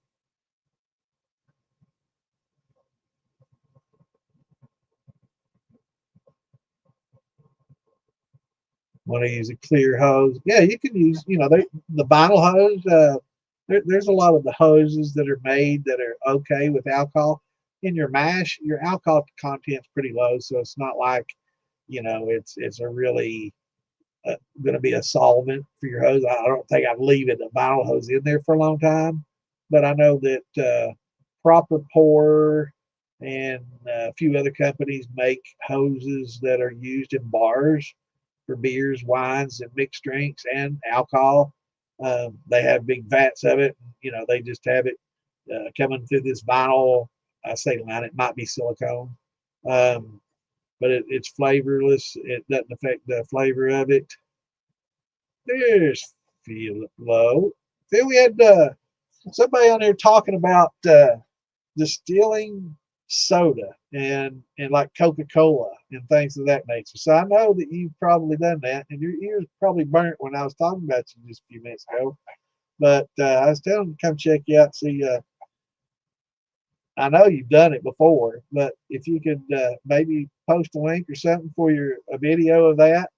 It's hard for me to kind of leave and look for that link and share it. But I know you've done about everything, and I know that you did some different sodas. I don't remember if it was just the syrup that you used, or if it was just the whole 2-liter pop with the sudsy pop, or if it was just the syrup. I couldn't remember, brother, but they were asking about that just a little bit earlier. No, I don't think it's neoprene. It's a type of vinyl, but it's you can look it up. It's on Amazon. That's what I use. Um, but it's used in a lot of bars and stuff. And it's hey, Charlene, your old man's been working hard today and tonight.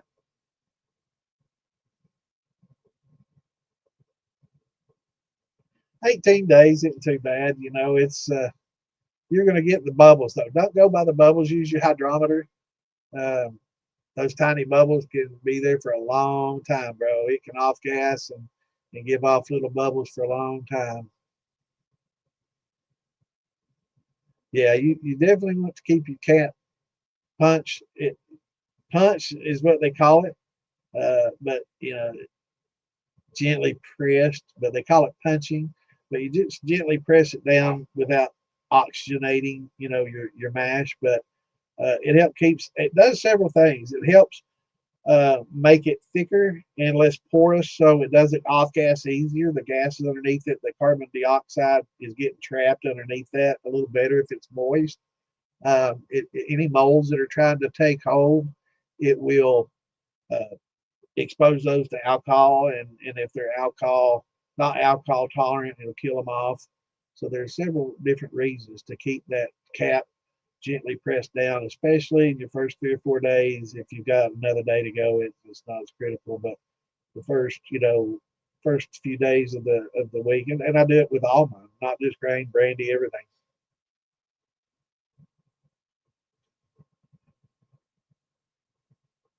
Does anyone use dried plant leaves in their mash or in a thumper? Certain herbs and spices definitely can be used. You definitely want to be very careful in your leaf selections because a lot of leaves are toxic.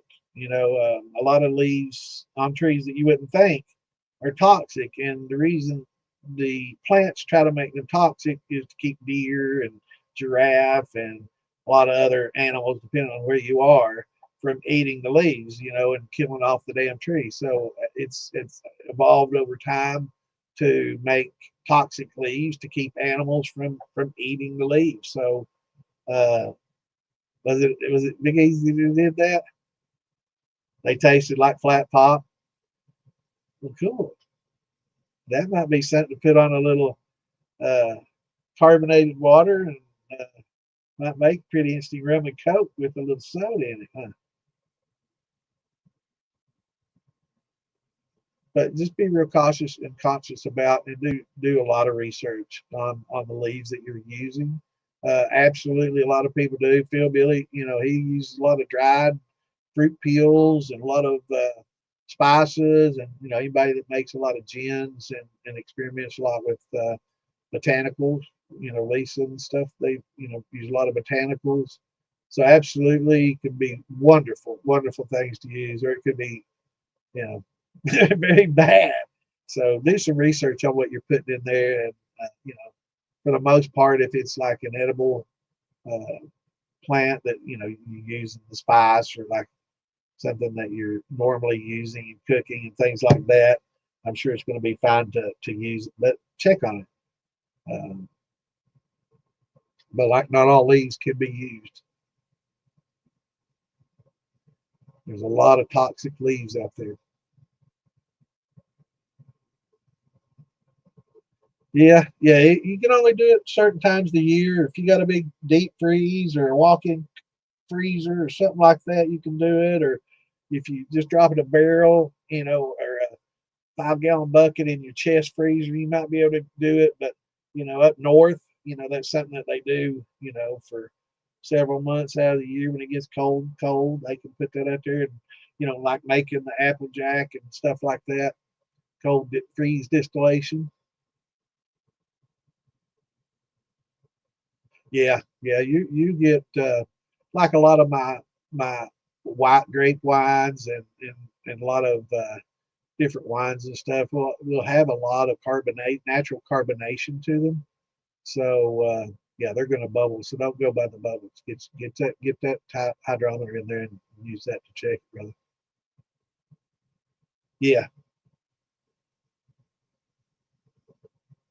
yeah. The washes you don't get a cap on, right? It's just but mold building up on the top. Just skim it off if it's something that concerns you. Probably a lacto, to be honest.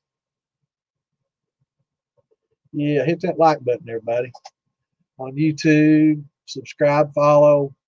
That way, when we go live, you'll get a little notification on your phone or on here. Or if that notification bothers you, you can turn it off. Don't unfollow us. Just turn off notifications so we don't aggravate the shit out of you. And I'd never type at everyone. I always forget. I know it aggravates some people, but we got to get the word out somehow. And I don't want to call everybody up on the phone. Just have to, you know, why the hell ain't you watching, man? I'm tuned in right now. Get on here. But yeah, hit that like button. It just takes a second with your mouse, go over and hit it, or your thumb, and it helps us out a lot. It brings in a lot of new people. It exposes our videos to more people, and it brings more people into the craft. So definitely hit that button and comment.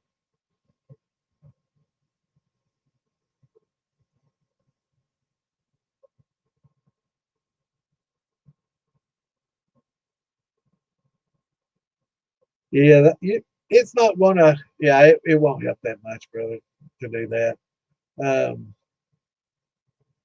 yeah, it's not. And actually, it probably stress the yeast and may cause some problems. Definitely slow the yeast down though, if that's your goal. But yeah, use that hydrometer, and when you drop it in there, it'll tell you, how much sugars are left and how much. But it won't tell you fermentable sugar. So if you've got like a molasses and it's just been tiny bubbles for a week or two now, and it doesn't seem to be doing anything, and I'm still getting the same hydrometer reading at a 1030 or 1020, you may not get any more. You may not, without using an invertase or some kind of enzyme that's going to break down some of those unfermentables, you're probably not going to be getting much more. So it may be just time to run it. So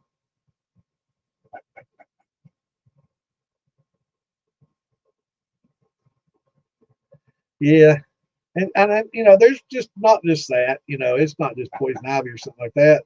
There's a lot of normal leaves that on normal trees that are and when I say toxic, I don't necessarily mean that eating one you're calling 911, but it's not good for your body, and repeated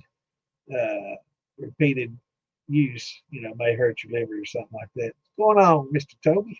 What's up, brother?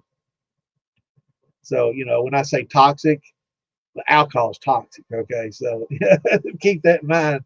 Well, there's a lot of things that are toxic that aren't necessarily, you know, going to kill you, but probably not a good idea. And then there's some that probably will kill you, like poison ivy.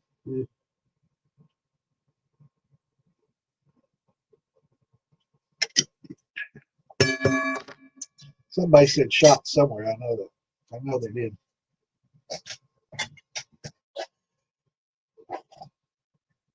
Have a lot of golden hop clover.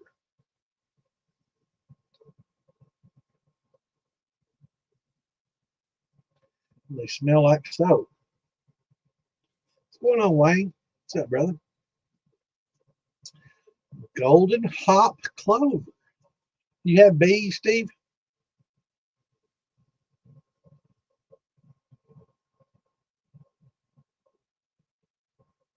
Also, Steve, I want to make sure, I want to make sure that you're in the DIY shining stuff group, because I'm going to probably change the name a little bit to DIY shine and Southern living or off the grid living or something to include, you know,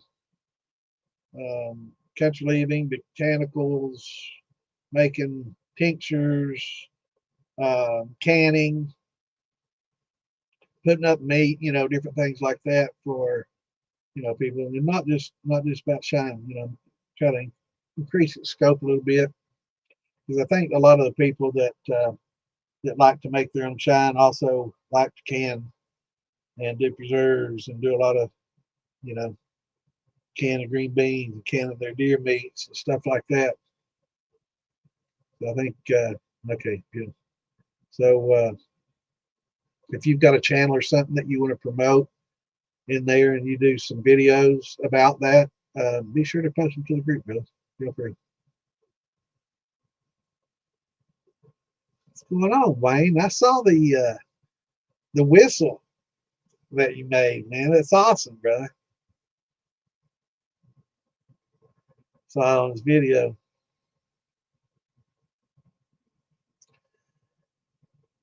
Yeah, I talked to Alan the other day. We're going to try to get him on here in July sometime. Pick his brain a little while. It'd be great to get him on here. He was on here, I think Saturday. He jumped in there and said howdy, and it's good to see him on. But yeah, I've got an old steam whistle in there. It was in the house when I moved here, and I guess the guy that lived here prior to me, he was an eccentric type dude, man. This dude had his own plane, and where I'm sitting used to be a dance floor and a bandstand where really high, big name bluegrass people played music. And he would fly out and fly them in and bring them here, and him and all his friends would party here in this basement, and he'd fly them out the next day, you know, big name bluegrass groups. But yeah, and anyway, this dude, I found a few airplane, you know, gauges and stuff like that. And there's just this steam whistle, this old steam whistle in there that I have no idea where that came from, but I've got to try to. How much pressure does it take, Wayne, to blow that whistle? I know more than just a normal steel makes.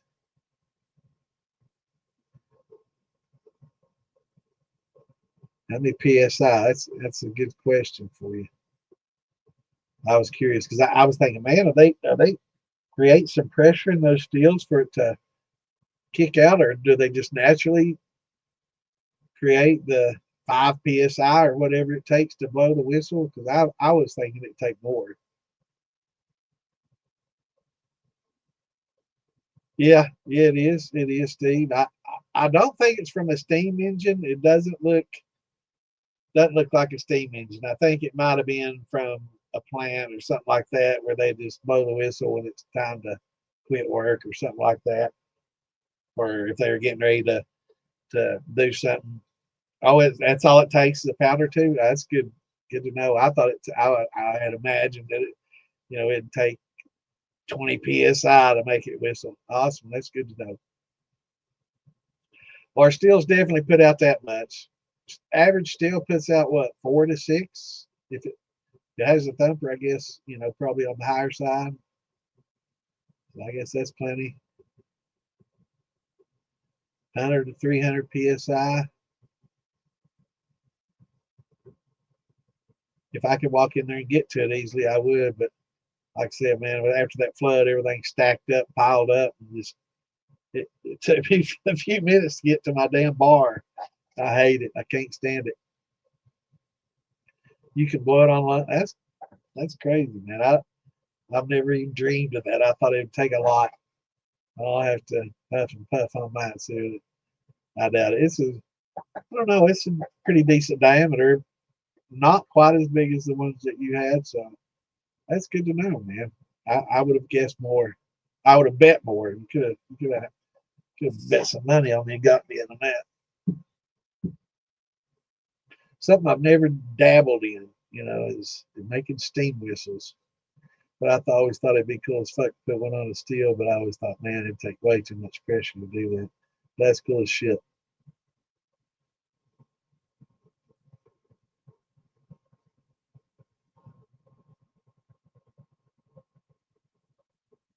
Cool.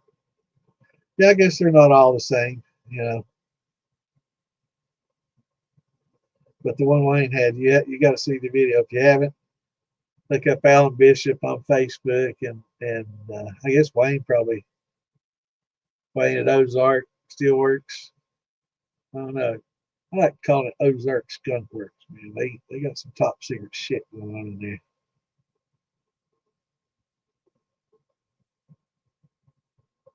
It was. That was awesome. But he's got one for both steels. He's got two of them, right?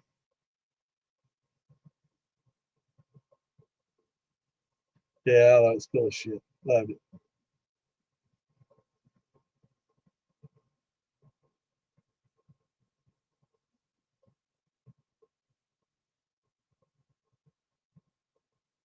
Yeah, I'll dig it out for the Saturday show. I'll dig it out and show y'all. It's got some brass and stuff. It's not real big. It's not as tall as those ones Wayne did. Uh, Pretty decent diameter pipe on it though. I'm guessing 3/4 to an inch maybe. Um,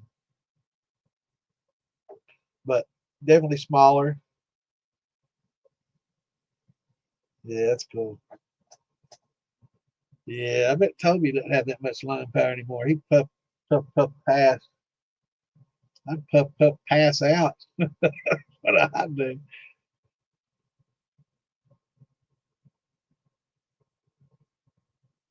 But getting back to Steve's run, have you run it yet? But drop that hydrometer in there and let me know what it's reading. And if anybody's asking questions, and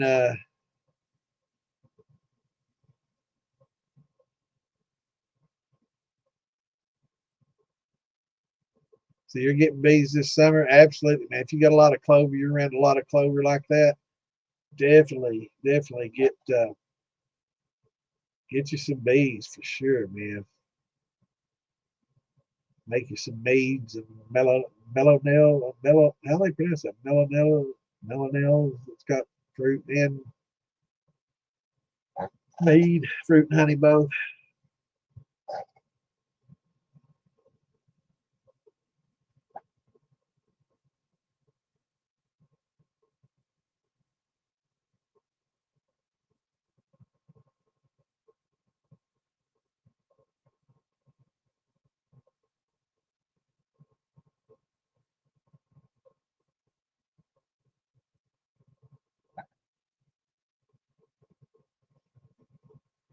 What's going on, Hellbilly? Hellbilly or Hellbelly? I got a Hellbilly. What's going on, brother? Recipe for making your own turbo yeast. Basically, you can take any yeast and just add uh, some nutrients to it and then some dextrose to it and you pretty much have a homemade turbo yeast. But make sure mellow meal. Make sure that you put too much yeast, or too much nutrients in there, because turbo puts way too much nutrients in there. And then top it off with some dextrose to fill out the package and to I guess help things get going, as if you don't have enough sugars in whatever you ferment to get it going. I guess that's for starters, but usually, in my opinion, and everything I've gathered in the past, most turbo yeasts in the past were pretty much geared towards making fuels.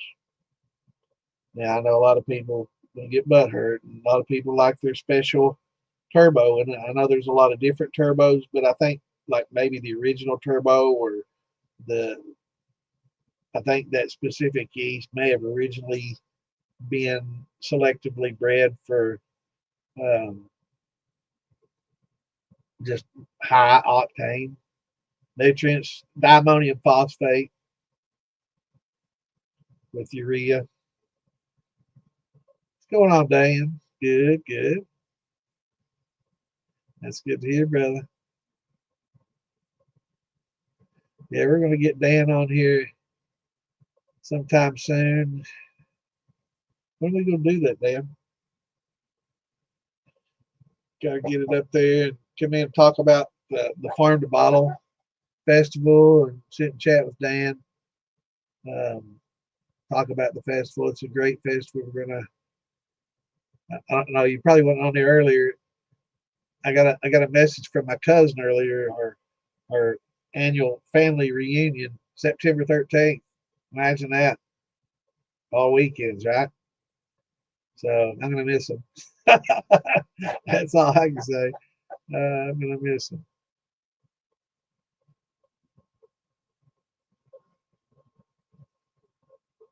Kind of nutrients, just diammonium phosphate is Fermax, Fermode, Fermade. There's a whole host of nutrients that are designed to feed the yeast what they need and keep them happy. And it's important. If you're doing grains, it's not as critical. If you're doing malted grains, they're absolutely not needed at all. If you're doing just a corn, a touch, maybe 10% of what they call for, just to help supplement. If it's a malted corn, again, you won't need any, but any malted grains or anything like that will generally have plenty of the nutrients, CN and FAN, that the yeast need. I can't do Tuesday, brother. It's got to be Wednesday or Saturday. That's my nights. I don't want to step on anybody's toes. Sunday, maybe. I don't think anybody has a Sunday slot. No, Fred might. Yeah, I think Fred does Sunday and Tuesday, so I don't want to take his days. But maybe a Monday, Saturday night's good. Yeah, we can do Saturday. In fact, this Saturday is popcorn. So if I can get something, you're going to be able to do it this Saturday, or you want to go for next? Let me know.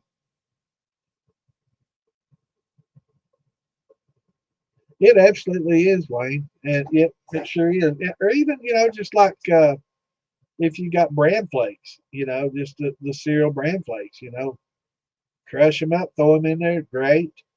But yeah, any malted grain is great.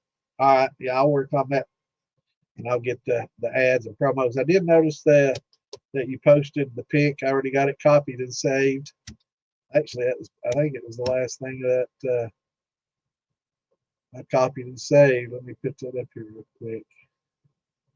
That should be in.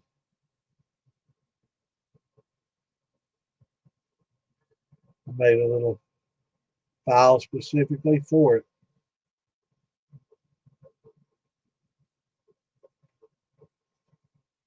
Here we go.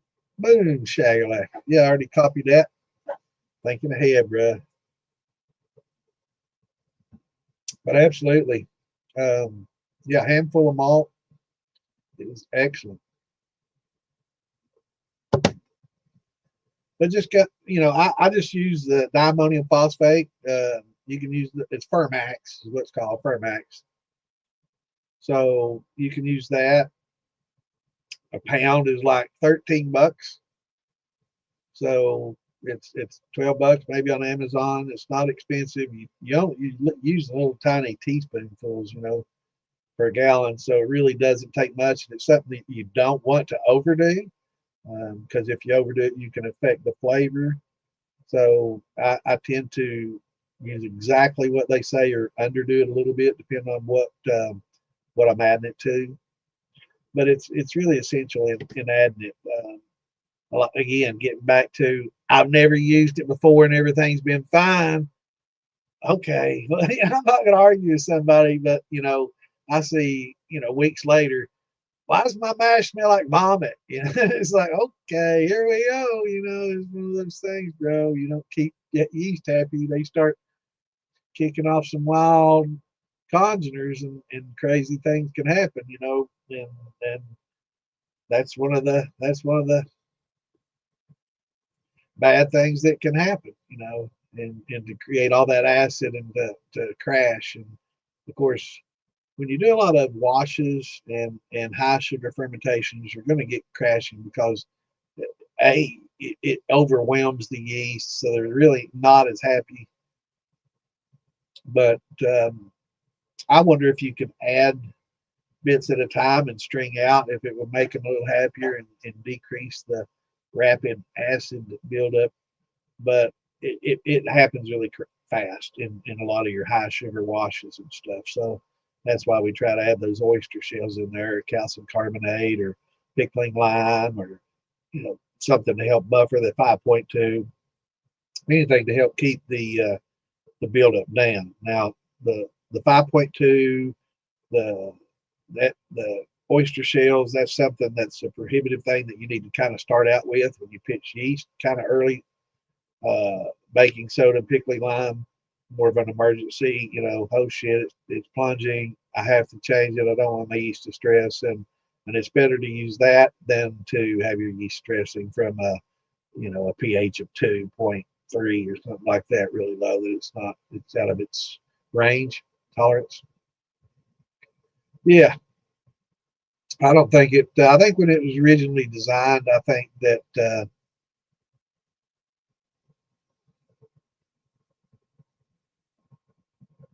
I don't think it was really intended for drinking. I think that maybe the company decided, hey, maybe we could include the product, make it, refine it a little bit, make it for people that are, wanting to, make something to drink.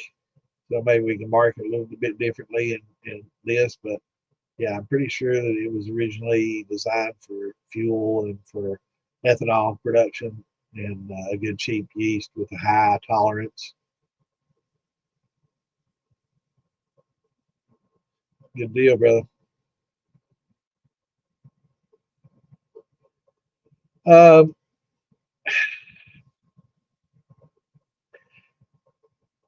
that's very subjective, Rick. But I will say more people feel that 2-row has better flavor than 6-row. And that's in beer making and when you're tasting the mash. So that's definitely going to carry over into the whiskey.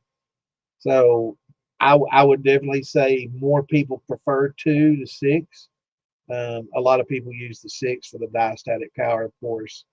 And now that we have the liquid, amylase and things of that nature, we can depend less and less on the diastatic powers of our malts, and maybe go in with something with a little better flavor and use that liquid amylase to offset the lack of diastatic in some of the 2-rows versus some of the 6-rows.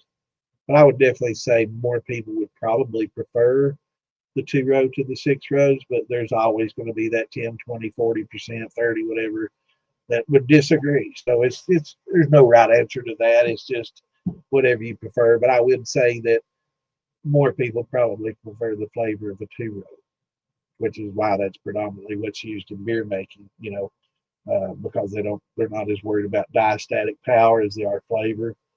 Whereas in distilling, a lot of over the years, the 6-row's been used predominantly because of its converting power.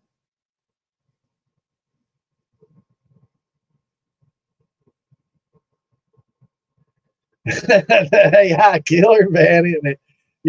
And what is it I say a lot? And there's something I say, one of my little sayings or something. I can't remember what it is, but I always mistype it the same way, and it ends up sounding something coming across as gay. I have no against gay people. If that's the way you want to be, that's fine.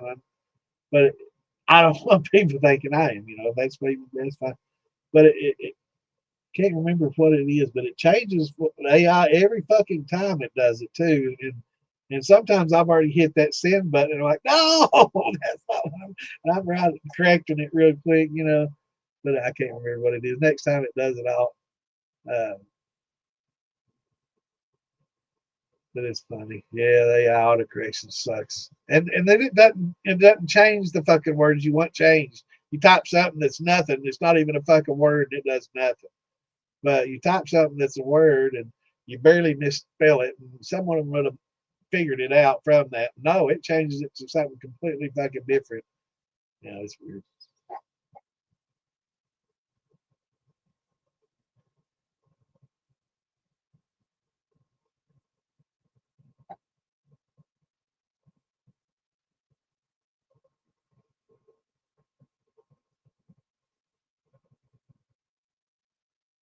What are you ha ha? And I must have missed something.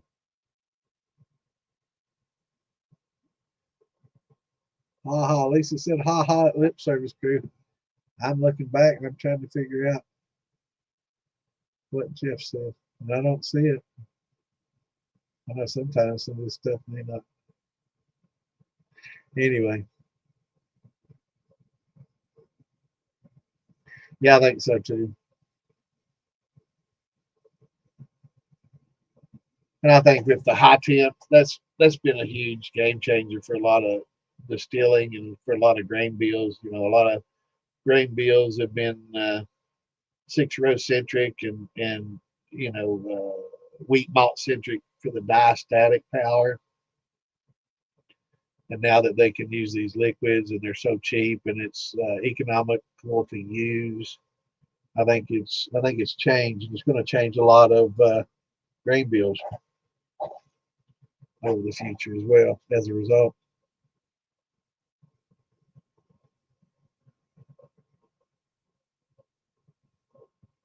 Yeah, I agree 100%, brother.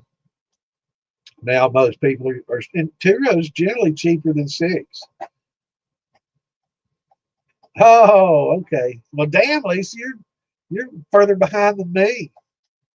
You're like Captain Phil over there with the ha ha a little bit late.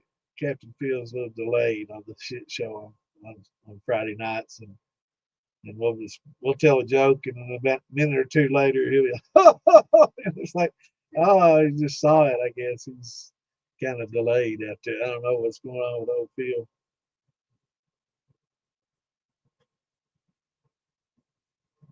No, and that's why I think a lot of grain bills are going to change to 2-row, and it'd probably be for the better.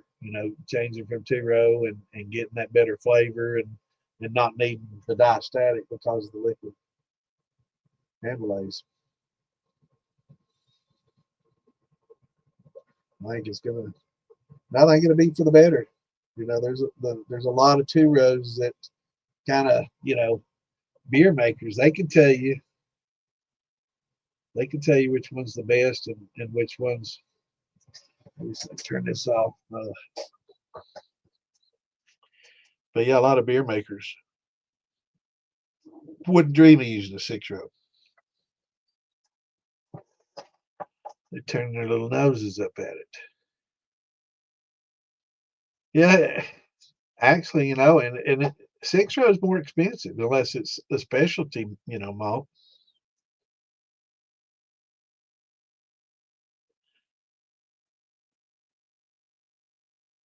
Oh, you watching the Starlinks? Man, I tell you, they've changed the night sky. You know, it's you look up at it now and it's like finding Orion's belt not as quite as easy as it used to be. You know, you got a lot of, you know, linear lines up there that used to not be there.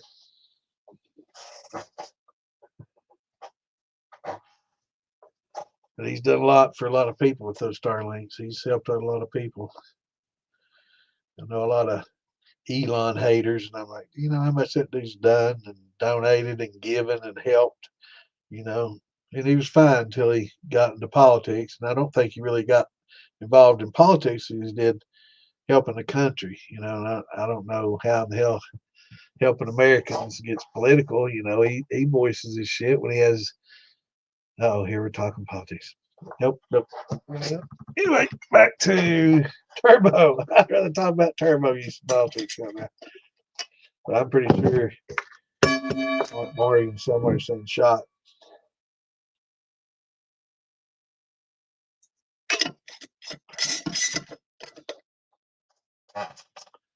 Yeah, I know. And I don't want to talk about it because I know there's somebody on here that, you know, may think a different way. And used to, you know, we could talk about our differences and talk about things, and people wouldn't get out, bent out of shape. You know, they'd voice their opinion. I'd voice my opinion, and we'd laugh, take a drink, talk about something else. But now it's, you know, even family members and shit, you know, it's like, you know, friending you on Facebook because of something you posted. It's like, okay.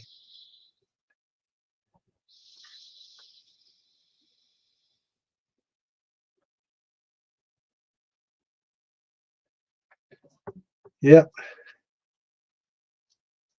Yeah, there's a lot of different malts, a lot of different malt flavors. They're good. I mean, some not so good.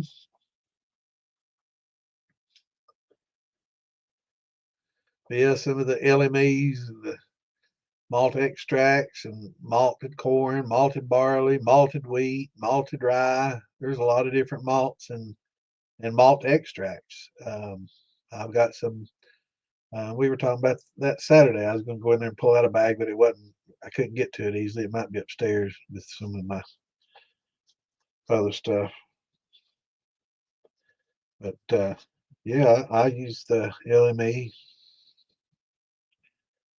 It's good stuff, but it's easy to overdo. Don't overdo it.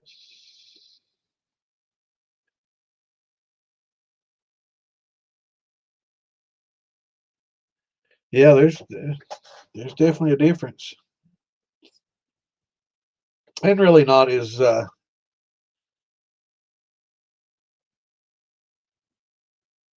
more of a necessity. Yep, malted corn, malted barley. Yep, yes, sir, man. There's a lot of different malts, and they're good. And it adds a unique flavor. It softens the flavors up, you know, as you know, do a rye and wheat. Malted wheat helps. It helps the wheat out a lot. Um, gives it a salt, you know, softer. I don't know. Wheat can sometimes get sweet and grassy, and malt it helps take some of that, tames some of that.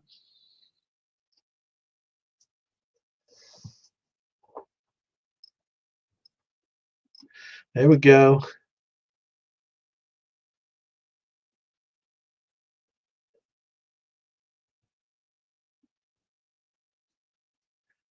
Yeah, there's a lot of different malts, and try some of the malt extracts. Those are pretty interesting.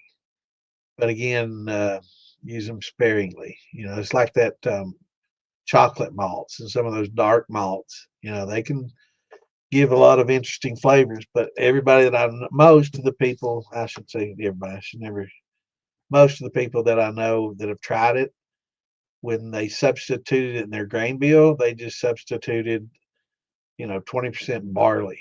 So they went 20% malted, you know, like a chocolate malt barley, you know, and no, you definitely don't want to do that.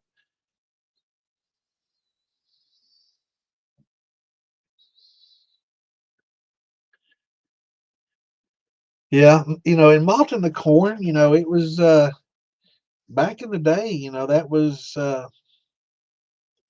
one of the only ways to get it to convert, and to do, a lot of, like in Eastern Kentucky, we didn't get malted barley and malted wheat, malted rye, and a lot of malts and stuff. And even if it was available, it wasn't affordable.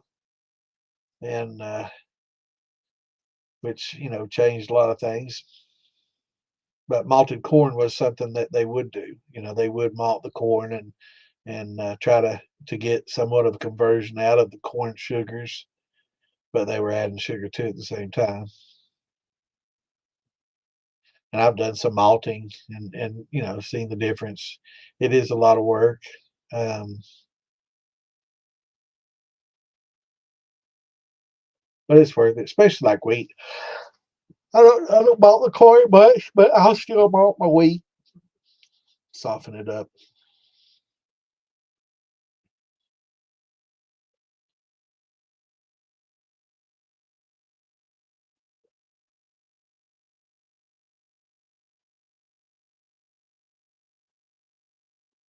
Absolutely, brother. 5%, and yeah, it's real easy, especially the dark malts. A lot of those darker ones. I've had people, they just use the regular grain bill, and how'd it come out? And they're like, "It's horrible, man. It's just way too much." And I'm like, "Well, how much did you use?" And like, "Well, I use 50% corn, 30% chocolate malt, 20% this." And like, "What? You used what?"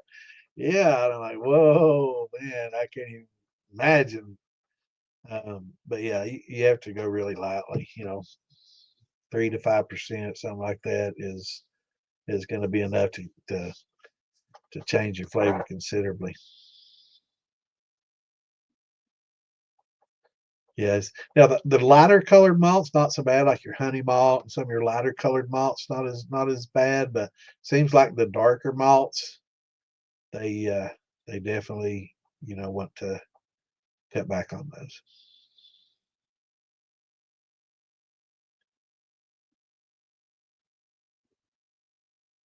Yeah, yeah, that's what they malted. They malt a lot of the corn and convert it and go that method, and then add sugar. Is just part of the process. For me, I didn't do that. I just early on, I just used the ground up cornmeal, cracked cornmeal, and sugar.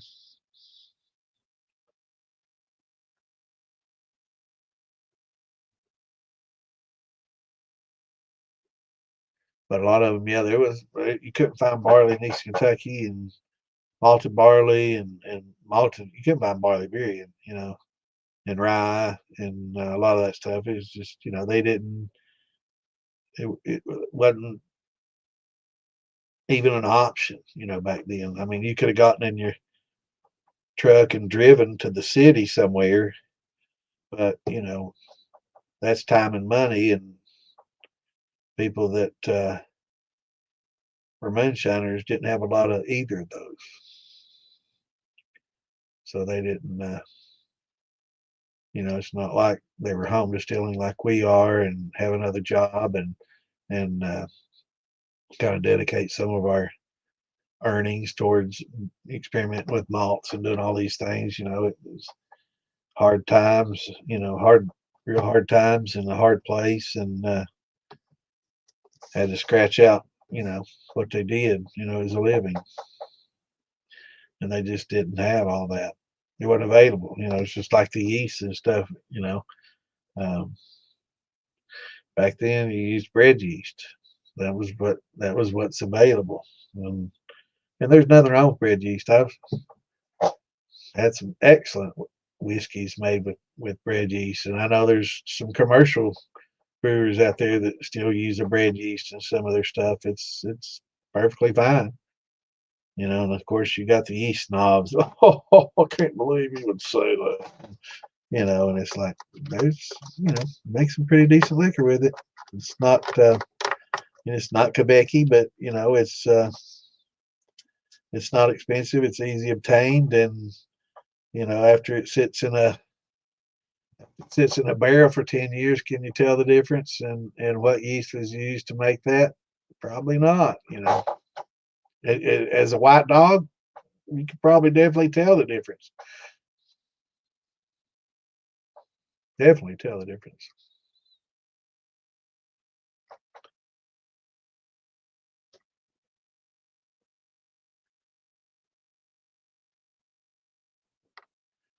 Yeah. Yeah, most of the shiners in East Kentucky when I was growing up in the 60s and 70s, um, they used the sugar. They used some of them did the malting of the corn, but most of it was just cracked corn, sugar, and water, and bread yeast, and it made okay liquor. It wasn't the best, but it was a dry county, and it's either that or go to the bootleggers and buy you some Kessler or some early times.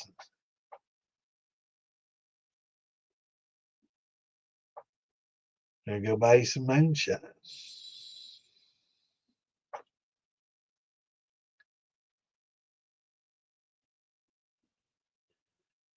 Yeah.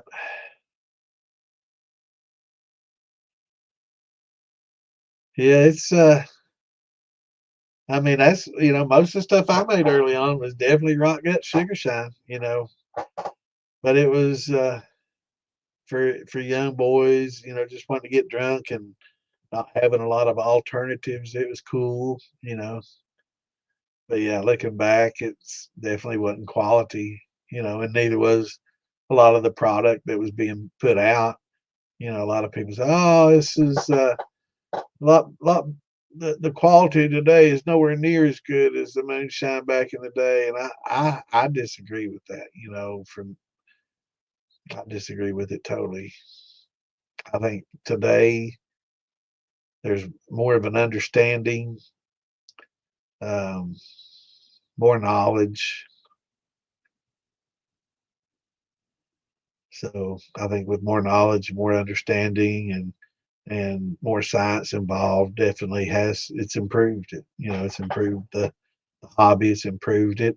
I think basically back during the Depression though, when the Prohibition, when alcohol became illegal, there was a lot of people that worked in distilleries, and that's basically all they did their whole lives, were working distilleries, and they didn't want to go to the factories and work, and so they went to the woods and hooked up with moonshiners, and they taught a lot of the moonshiners a lot of things that the moonshiners didn't know, and the moonshiners taught them a lot of things about how to do things without a lot of the equipment and stuff that they didn't have anymore. And so they kind of combined their knowledge, and I think there was a big, huge jump in the quality after during Prohibition and after as a result of that.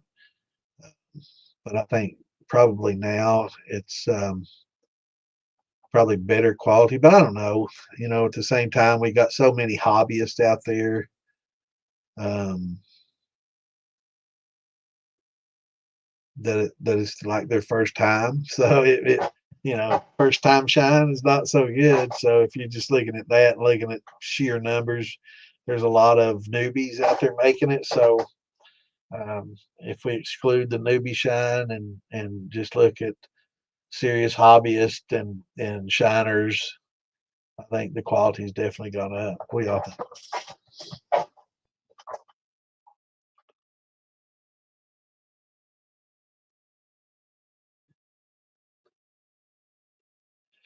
Yep.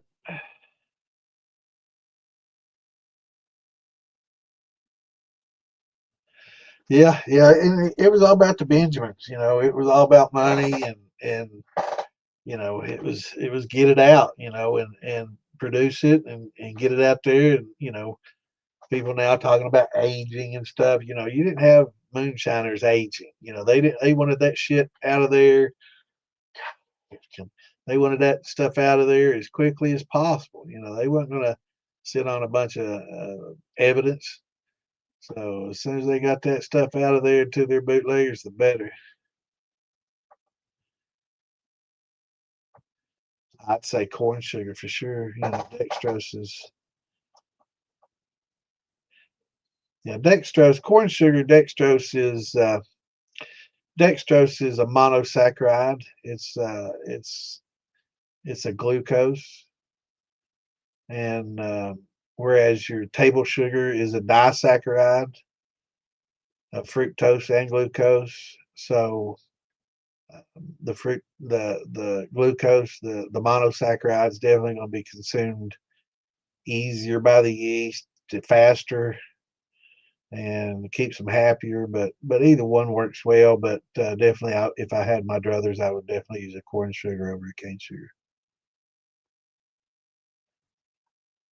Thanks. I was trying to figure out what you were talking about. I was like, okay, all right.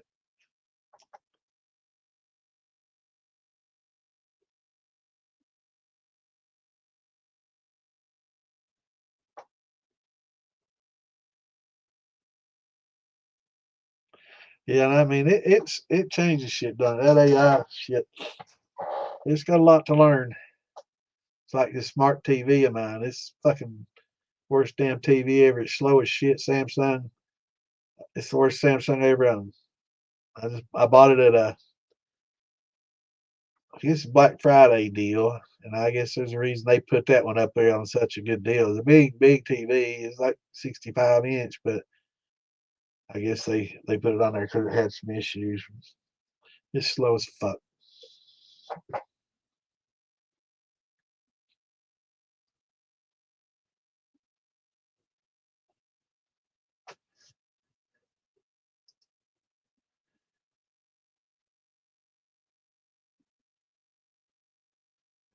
Lisa, shh. That's one of my secrets I was not going to talk about. So you don't be sharing that shit. Follow? Did you send me that? All right, it was recent. Yeah, yeah. We're not gonna talk about that. Don't let anybody pump it out of you. Tell everybody's like, tell me, Lisa, tell me what it is. What is it? That's the secret I was talking about doing. So you can't tell anybody.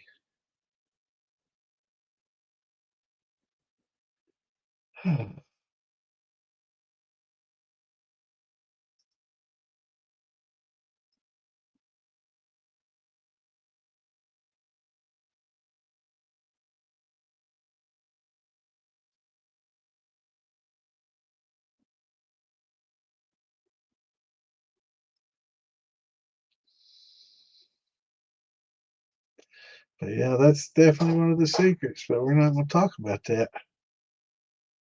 I don't know. I guess they're smart as a little capacitor can be, or whatever. Righty, man. It might be nose hairs. It might be time for the old nose hair trimmer to go in. 'Cause it's just like killing me, man. That's the worst thing about a mustache. I don't get tickled. Everybody asks me, doesn't that tickle your chin? I mean, I get dry skin from, not getting enough oils.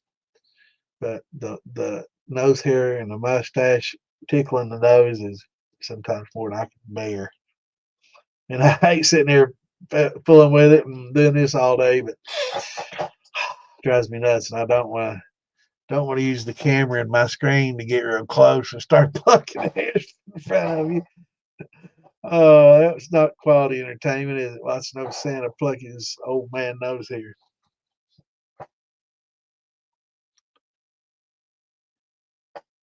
That does look like a pretty good way, though. I talk about it after I log off tonight. I might do a little backstage nose plucking. But I don't care. They say plucking those hairs can cause abscesses and stuff. I don't give a fuck. It aggravates shit on me. I'll pluck them right out of there.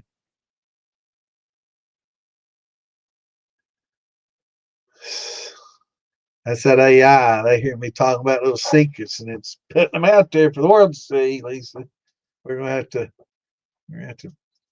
ban them. Who was that? Who put that?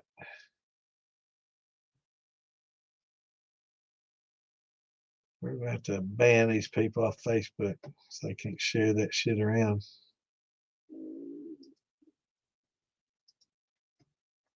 Can't have that going around. So yeah, that's definitely part of the secret though. There's more to it than that though. Focus your eyes. No, I haven't had that when I lay down, but when I ride a motorcycle or I drive the car with the windows down, without the helmet and eye protection on that I probably should be using. Yeah, man, I've had some eye poke, but it can cover me up, man. It's pretty long. But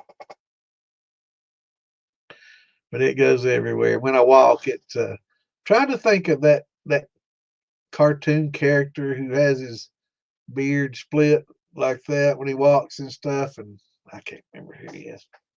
But somebody at the Arkansas festival laughed and said I looked like the cartoon character.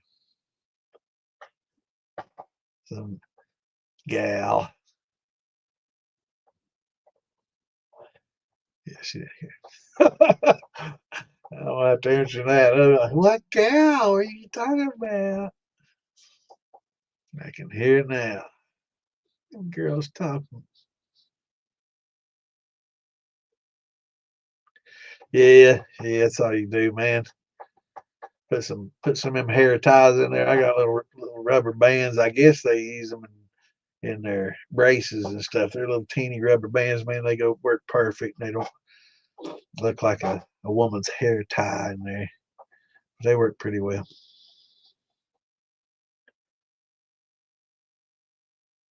And I can't just do it one place. I have to do multiples there, all the way down. Guess I could get somebody to braid it. It'd probably just knock me out then.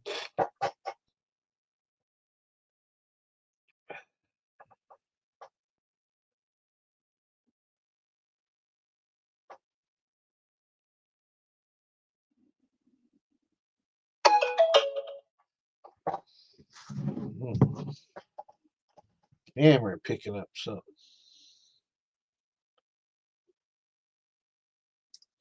Them damn cats up there.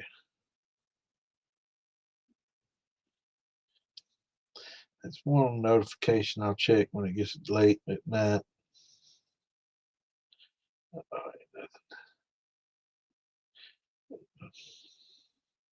those are nice to have though. Y'all don't have those doorbell cams and those little cameras that work through them. Those are pretty nice for $4 a month, for the monitoring. It's a lot better than the ADT type $20 a month shit. Yosemite, that was the Mustang. I don't know if it's maybe a Viking or something. I can't remember what it is.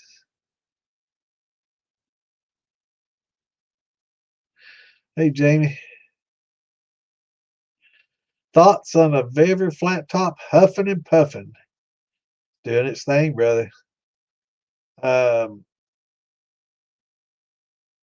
That's one of the issues with that I have with the 3-pot Vevers that you don't run into. Kind of touched on this last week or two.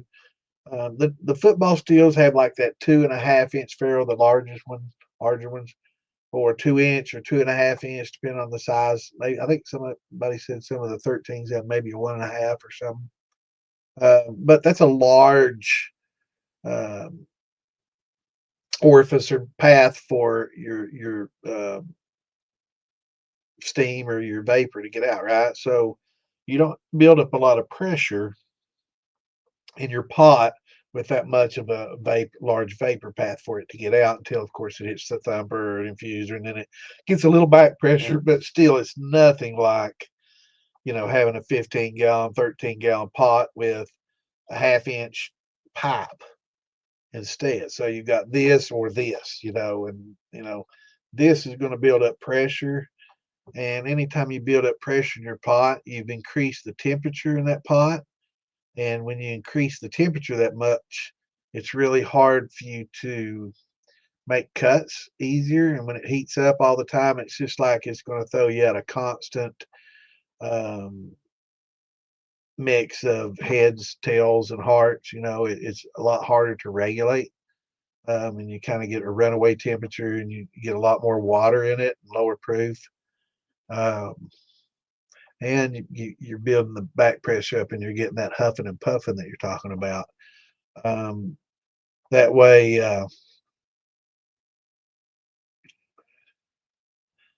so Jonathan, but when you increase that half inch or that 3/8 inch line to a 3/4 or a 5/8 or an inch or something like that, you've tripled the amount of vapor flow and vapor velocity and vapor, path, for it to get out.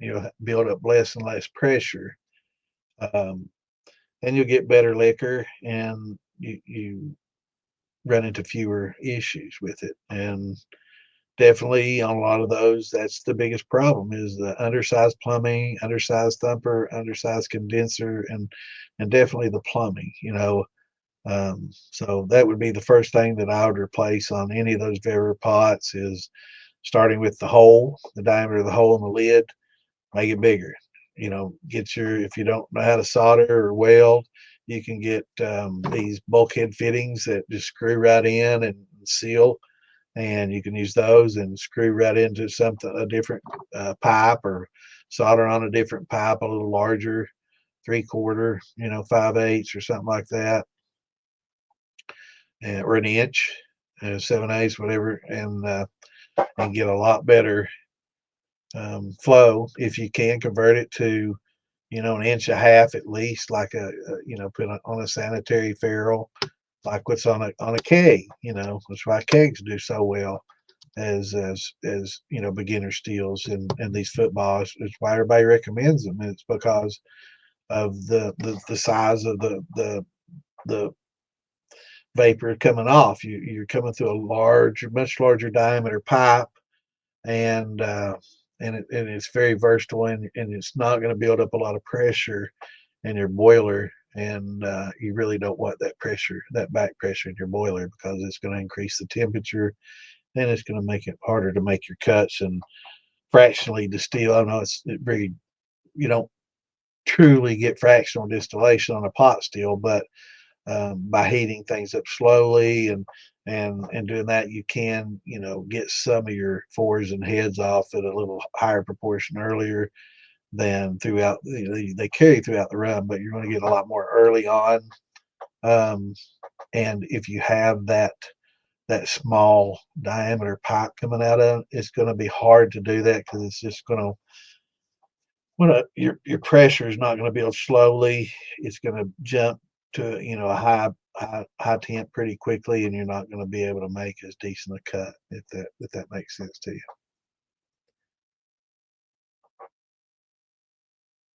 Yeah, definitely an inch short column would be great, and to a half inch condenser would be awesome. Definitely. And that's what you got on there now, or you're going to modify it to that?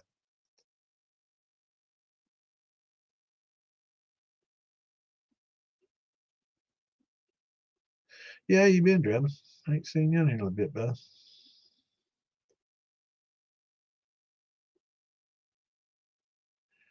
Yeah, and dwell time. If you're using infusers and things of that nature, when you've got that smaller diameter, you've got a really high vapor velocity, and you're getting very little dwell time in your gin baskets and in your infusers, and it's just blowing past. You don't get a lot of time to pick up a lot of molecules and have a bonding that you normally would with a little bit better of a dwell time.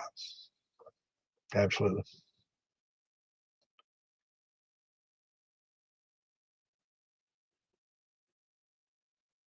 Absolutely, and the speed in which it works off. So, it not only has a slower vapor velocity, you have such a larger diameter that you have actually more moving. So you've got a restriction on that small one with a higher vapor velocity. And people think, oh, with a higher vapor velocity, you're working it off quicker. No, it's like blowing through a straw or, blowing through a paper towel roll. It is, straw, it's going to only allow so much air out over a period of time. So you're going to be blowing a whole breath for maybe 10 seconds. Whereas through a paper towel roll, you're blow as hard as you can. It's done in just seconds. So you got a lot more volume able to flow. So you definitely work off quicker. Okay. Well, it's just doing its thing. A lot of times you're gonna have foaming, foaming up and issues like that, which can cause some huffing and puffing, percolating, you know. But yeah, making that definitely modding it to 1 inch, that's awesome. Yeah, it helps a lot. Definitely did the right thing there for sure. But if it's what's your drip like? Is you got a steady stream or is it pouring out a drip? You know,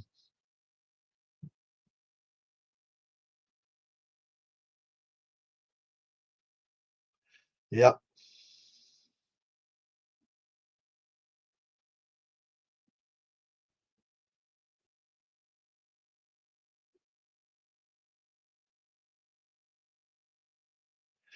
yeah, it does.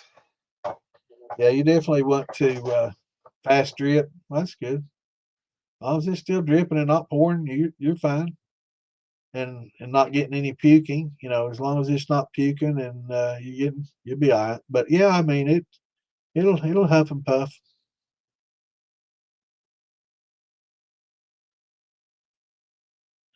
And what happens too is when you're putting out vapors, it kind of like it gets a lock. There's an air lock, so it has to try to suck air in from somewhere. So you're having output and air getting sucked in at the same time to feel the void that the last vapor just created as it goes out. So there's that exchange going on too, and with a really small diameter, it's more pronounced.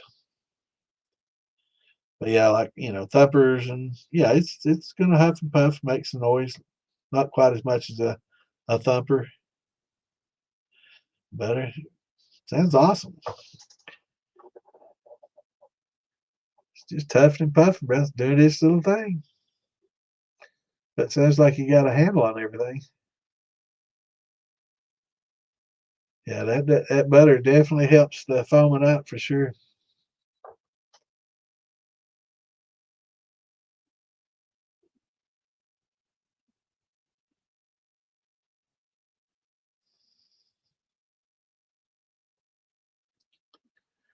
But it's with the still that small, it's just a patience and time thing. When we get to 10, 15 gallon stills, that's considerably it's considered small. It's not. That's what I run a lot of times. I've got an 18 and a half, so and I'm running 15 most of the time. And that generally supplies my needs. But sometimes, but if you want to fill up a little barrel or you got a 10, 15 gallon barrel and you want to fill it up, it takes a little bit of time to do it with that. So it's nice to have a little bit bigger still to crank some out. Or if you're trying to, you got a lot of friends coming over on the weekends and everybody's getting smashed on, everything that you're making, you might have to, increase to 30, or something. I think 30, um, I know back in the old days, a lot of the groups really frowned on a lot of people talking about big steels in the hobby groups. This is back in the news groups and stuff days. I think distiller.org may still be kind of that way. It's not as active as it used to be, but um, I think 30 or 40, something like that, was pretty much the cutoff between hobby and small commercial. And I think I have to agree. I think once you start getting into, unless you just don't want to run all the time. If you're not really into the hobby anymore, you're getting kind of burnt out on it. You like making your own liquor, but You don't want to be sitting in front of the pot every fucking weekend, stepping up to a 55 drum and modifying that and, running off, 10, 15 gallons of proof down liquor, that's a lot quicker.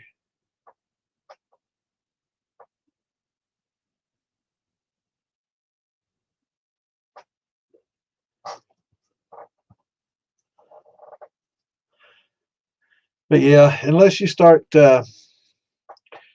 really worrying about pressure, and I think on a lot of those Bever pots, the way the gaskets are around the top, they're not. If you get to a certain point, I think they're going to fail, and you're going to see some liquids coming out the sides and stuff. If you really get to that high of pressure, you're going to know. So. But if there's a thermometer on there and you're in the 190s, yeah, you're not, and especially if you've got that 1-inch line on there versus a 1/2 inch or a 3/8, yeah, you're definitely much better off than it would have been, So just normal huffing and puffing, and a lot of times too, temperature fluctuations cause that pot to kind of ding, make some noise and sing a little bit. I know those thumpers like to make a little noise.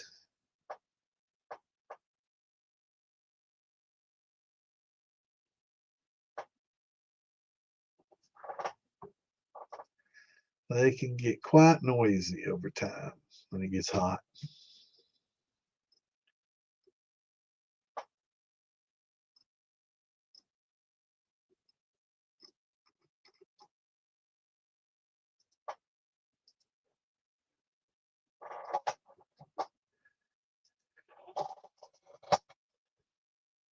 Yeah, they definitely do. They definitely. It's it's just all coming off more at once. When you build up that pressure and you get all that temperature at once versus that slow, increase, um, warming up period. It goes to hot quicker and it stays hotter. So, and it's harder to dial in that temperature and get that drip just right. And that pot temp gets pretty high with that pressure, and it makes it really tough to regulate. And running small stills is tougher, and that's a fact. 5, 10, 15 gallon still is much, much, much more difficult to run than a 50 or 100-gallon still. Cuts are definitely tougher to make. Everything's tougher about it, and so if you can do it good on a hobby level and those smaller stills, once you up your game to larger stills with jacketed, steam, and oh man, it's just like night and day. It makes it so much easier. So yeah, I think 30 gallons, 30, 40, is the cutoff. Most of them, if you talk about larger than that, yeah, they don't like or continuous. Yep, absolutely, man. I've used to rent a couple of 80s and got in there and talked and asked questions, and they're like, what size you running? 80, and they're like, they don't even talk to you anymore. It's like, okay.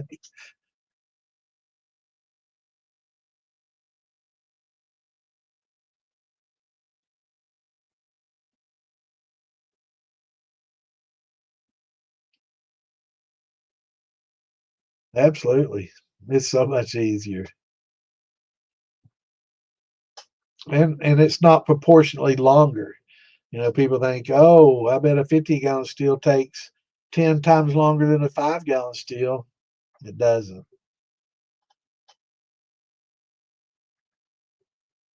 If you have your plumbing properly sized, especially. So, yeah, I had that.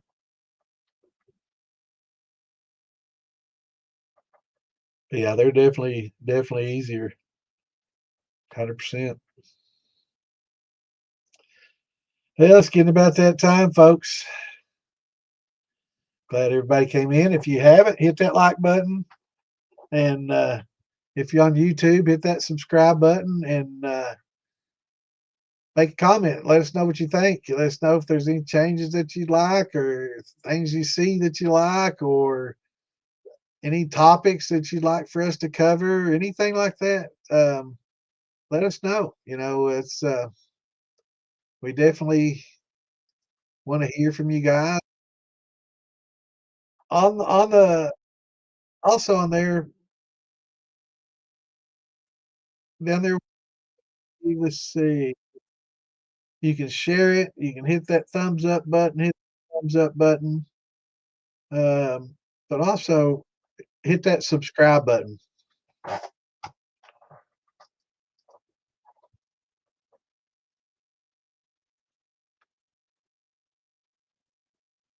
and you'll get a notification. When we're coming on and let you know Wednesdays and Saturdays. And I guess this Saturday we're going to have Dan on, so that'll be great. It's always nice when Dan's on. It's always a good time. Fun will definitely be had. He'll be on this weekend. We'll talk to Farm to Bottle. Plan to have some excessive drinking and laughter. Always a good time when Dan's in here. So looking forward to that. So I got to do a little makeup, smart work, get some ad ready, and let everybody know. Get the word out. So. Farm to Bottle, one of my favorite festivals. I want to miss it.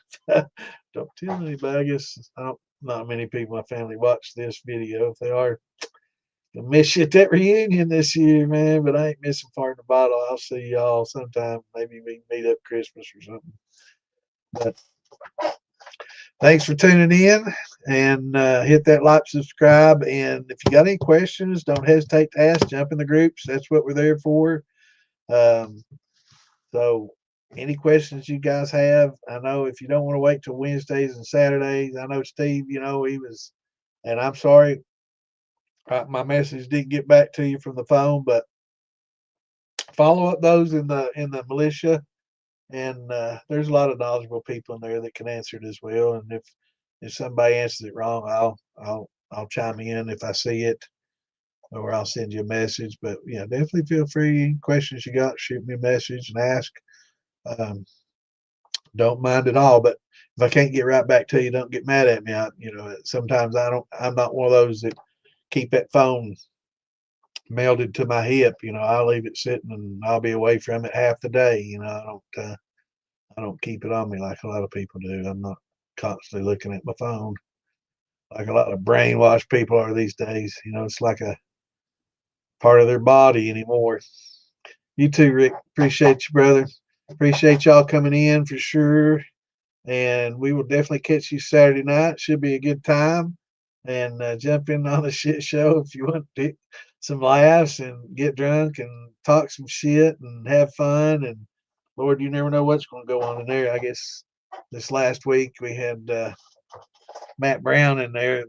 Him and Sean Rigsby are doing a boxing match at Farm to Bottle, and it kind of started out as a friendly little challenge, and of course now it's got hyped up into people gonna fucking kill people and shit. It's crazy. So it's got them all worked up, and it's pretty funny. I get entertainment out of it. It's like watching old time wrestling, a bunch of lip and not much else. But appreciate y'all, and we will see you Saturday night. If you're not coming in on the shit show, we'll see you Saturday, and bring me some questions, and hopefully I'll have some shit going by then. I've got a lot of work to do, and I've got to go get me some more yellow dent. So I'm gonna go to Buc-ee's and try them out. I heard Buc-ee's has 50-pound bags for $8 or $9. So we're gonna see what kind of stuff they've got. Hopefully it's not covered in that proponic acid that makes everything shiny, and I have to rinse it off and clean it up. But that's another topic for another show. Anyway, y'all have a great week, and we will see you this weekend. Till then, shine on. Take care, everybody. Thanks for tuning in.